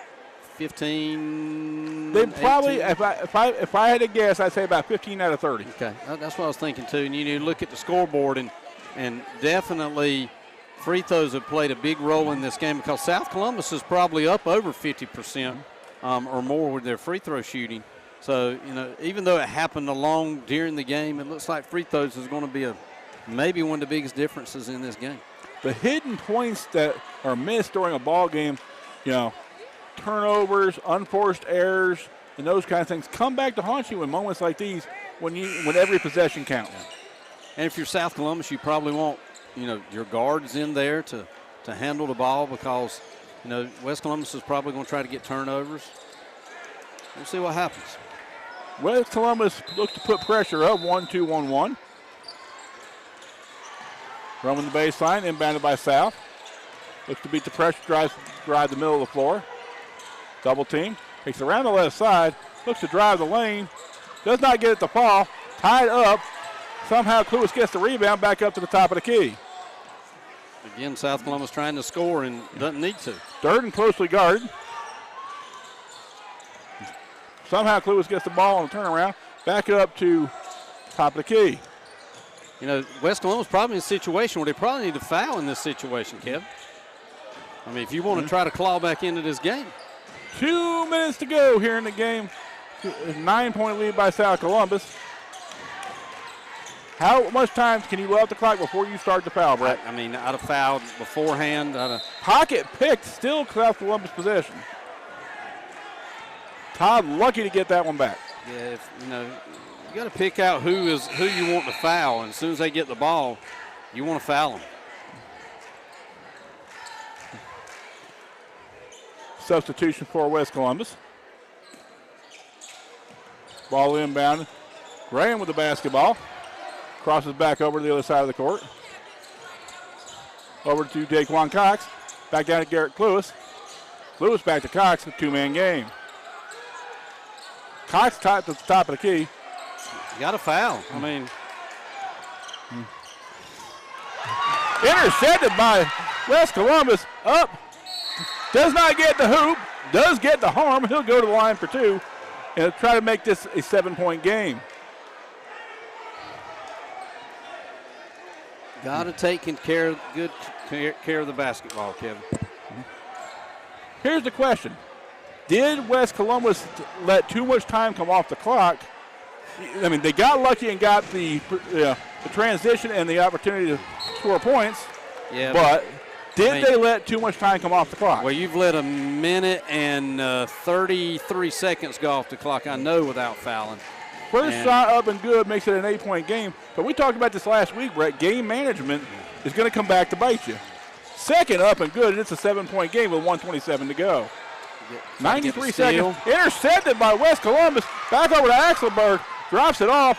Long range three off the side of the rim. No good. Rebounded by West Columbus. 3-point shot up. No good. And Brown wondering, what did I do? I gave him a 3-point opportunity from the free throw line. Yeah, not a smart play there, especially, West Columbus trying to claw their way back in here, and you're going to put them on the line for what you call free throws. First up, no good. This had the potential, if he made all three, Brett, to make it down to a 4-point game, and these free throws are going to be critical with 75 seconds to go. Makes the second. 6-point game, 1:15 to have to go in the fourth quarter. And West Columbus knows how to play in tight ball games. We saw that last week against Whiteman. Never say die. Vikings had a chance on the tip-in to beat Whiteville earlier this week. Makes 1 of 3, 75 seconds to go. 6-point ball game. If you're South Columbus, do you push the basketball? Smart move there by pulling it out. Almost got his pocket pick. Drives the lane, kicks it out to the corner. 3 up, no good.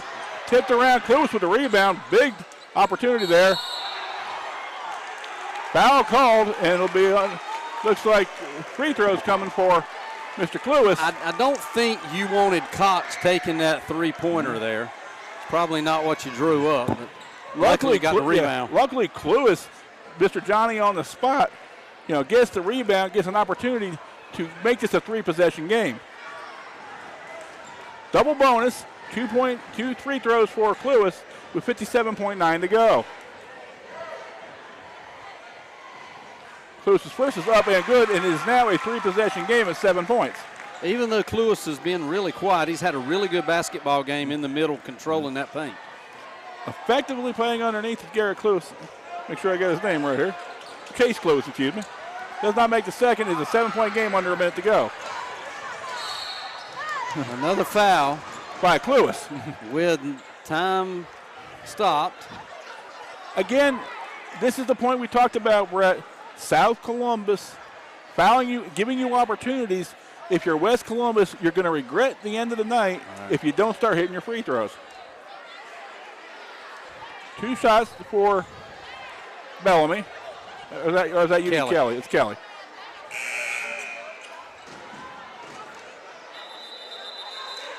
Oh, my goodness. He told him to make it. I am upset there if I'm a coach. I am very upset if I'm a coach. You gave the kid the basketball, let him shoot, and after he shot, you called it dead. Wow. And that's just a point off the scoreboard for West Columbus again. Somebody would have to explain to me what happened there. 5th foul on Rovon Graham. Here's my question. As an official, Should you just go ahead and count that free throw? Yeah, I think you should. In the interest of fairness. Yeah. Because he'd already given him the ball and already released it, and then he blows the whistle.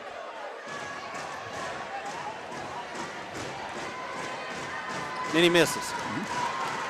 Now he's going to ask him why. I can agree with him.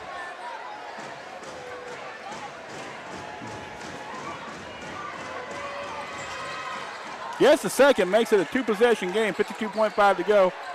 West needing the foul. And again, it's going to be a possession to the free throw line. Double bonus for South Columbus right now. Important to hit at least one to make it a 3-possession game.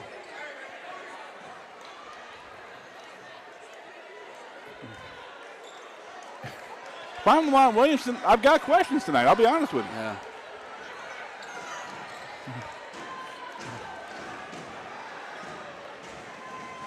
Big points for Jamal Brown here if he can hit them. Misses the first, still a 2-possession game. And we get another stoppage.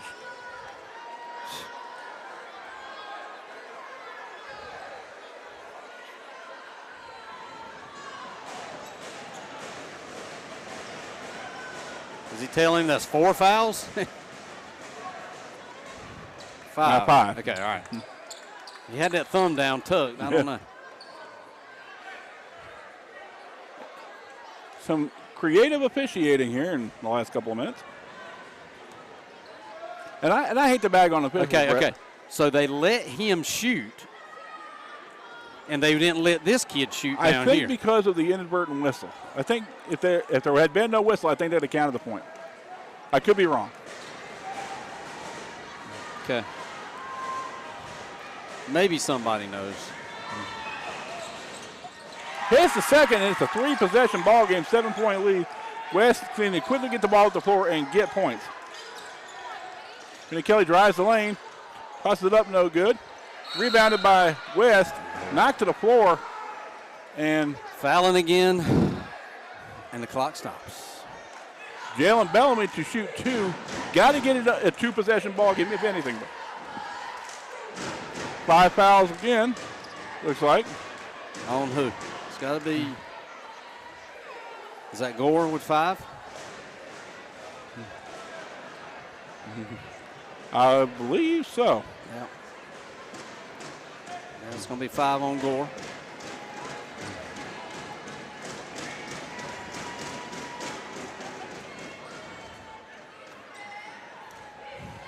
Big moments not to have Gore on the floor for the 7-point game.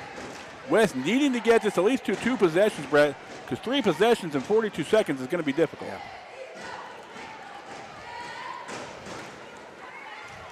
Well, if you're South Columbus, you want to have your best free throw shooters on the court at this moment. But see, you got to make your free throws on this end if you're going to, play that strategy. Free throws come back to haunt West Columbus. The coulda, shoulda, wouldas on a 3-day weekend are going to haunt West Columbus, it looks like. Second is up. No good. Rebounded by South Columbus. Durden does not get the foul called.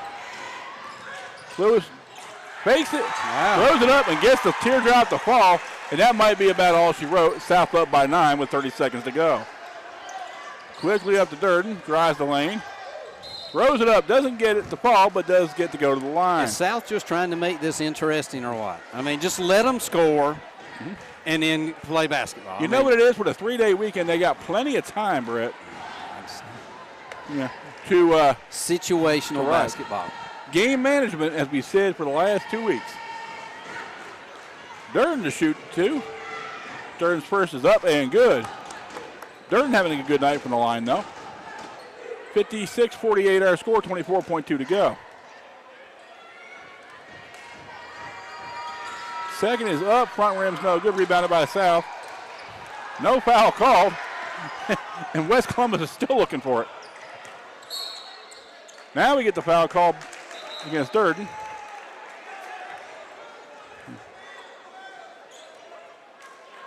$16.4 to go. South about to put this to bed up by 8.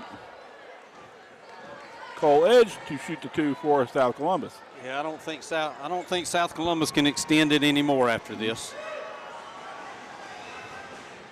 Front back rim's no good.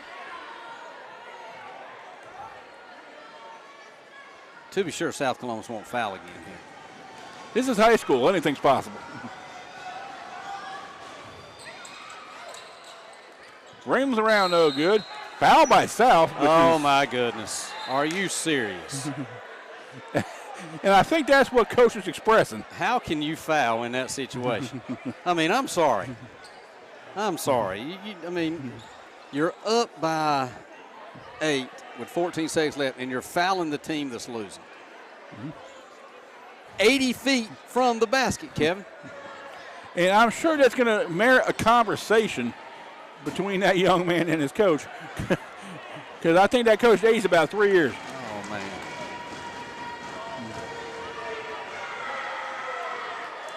Up and good with the first of two is Xander Axelberg. I would say anybody fouls anymore, you're running the entire practice next practice. 56-49 our score.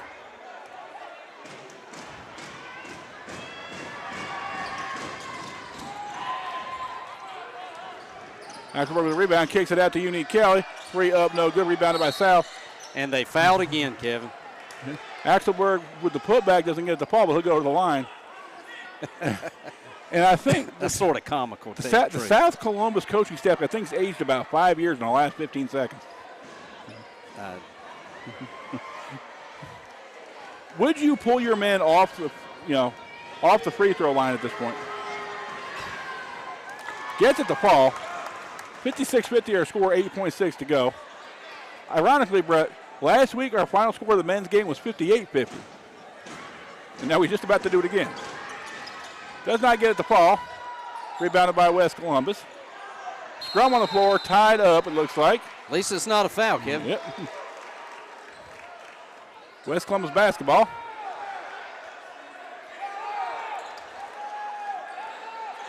I think they're all going, don't foul.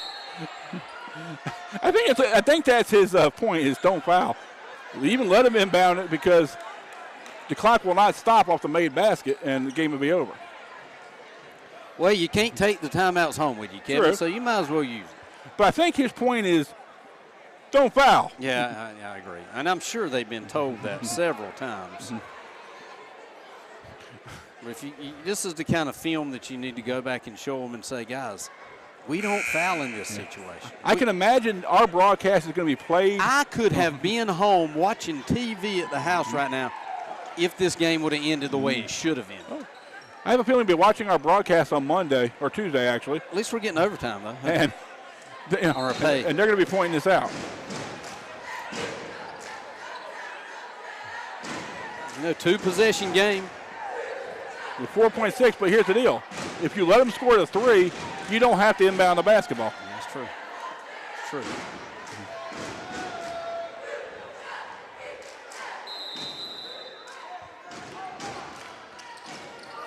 Long range 3 by Unique Kelly, up no good, tapped out of the way. And here's our ball game. South Columbus, the Stallions, 56. West Columbus, 50. Well played ball game by both teams, and I have a feeling these two teams are going to meet again, and it's going to be just as good on the West Columbus floor. Yeah, if you're South Columbus, you look at the score and you know that you got that win, but, there's a lot of things technical-wise that you definitely got to work with this team on how to win the close games, because close games, if you finish games like you did, you're not going to win those games technical-wise. And again, if you're West Columbus, Brett, you're going to be sitting on that bus ride over to Saragordo going coulda, shoulda, woulda. Yeah. 6-point game, missing 15 free throws. Probably more. I would say, over 20 free throws were missed by West Columbus. I mean, again, missed opportunities are going to sit with you all weekend and make you wonder. Yeah. But, hey, good ball game. South Columbus comes out with the win. I mean, good basketball being played so far. We've had, 4 good ball games right here on the Columbus County Social Media Network. And things you look at, these teams are scrapping hard, doing well. And good basketball to be played. And I think we're going to have a fantastic basketball game next week on the campus of East Columbus with East and South. Yeah, and, we all know that Trask is way above everybody in the boys' conference. But when you look at the tier teams below that, it could go either way, I believe. You know, everybody's fighting for second place in this conference.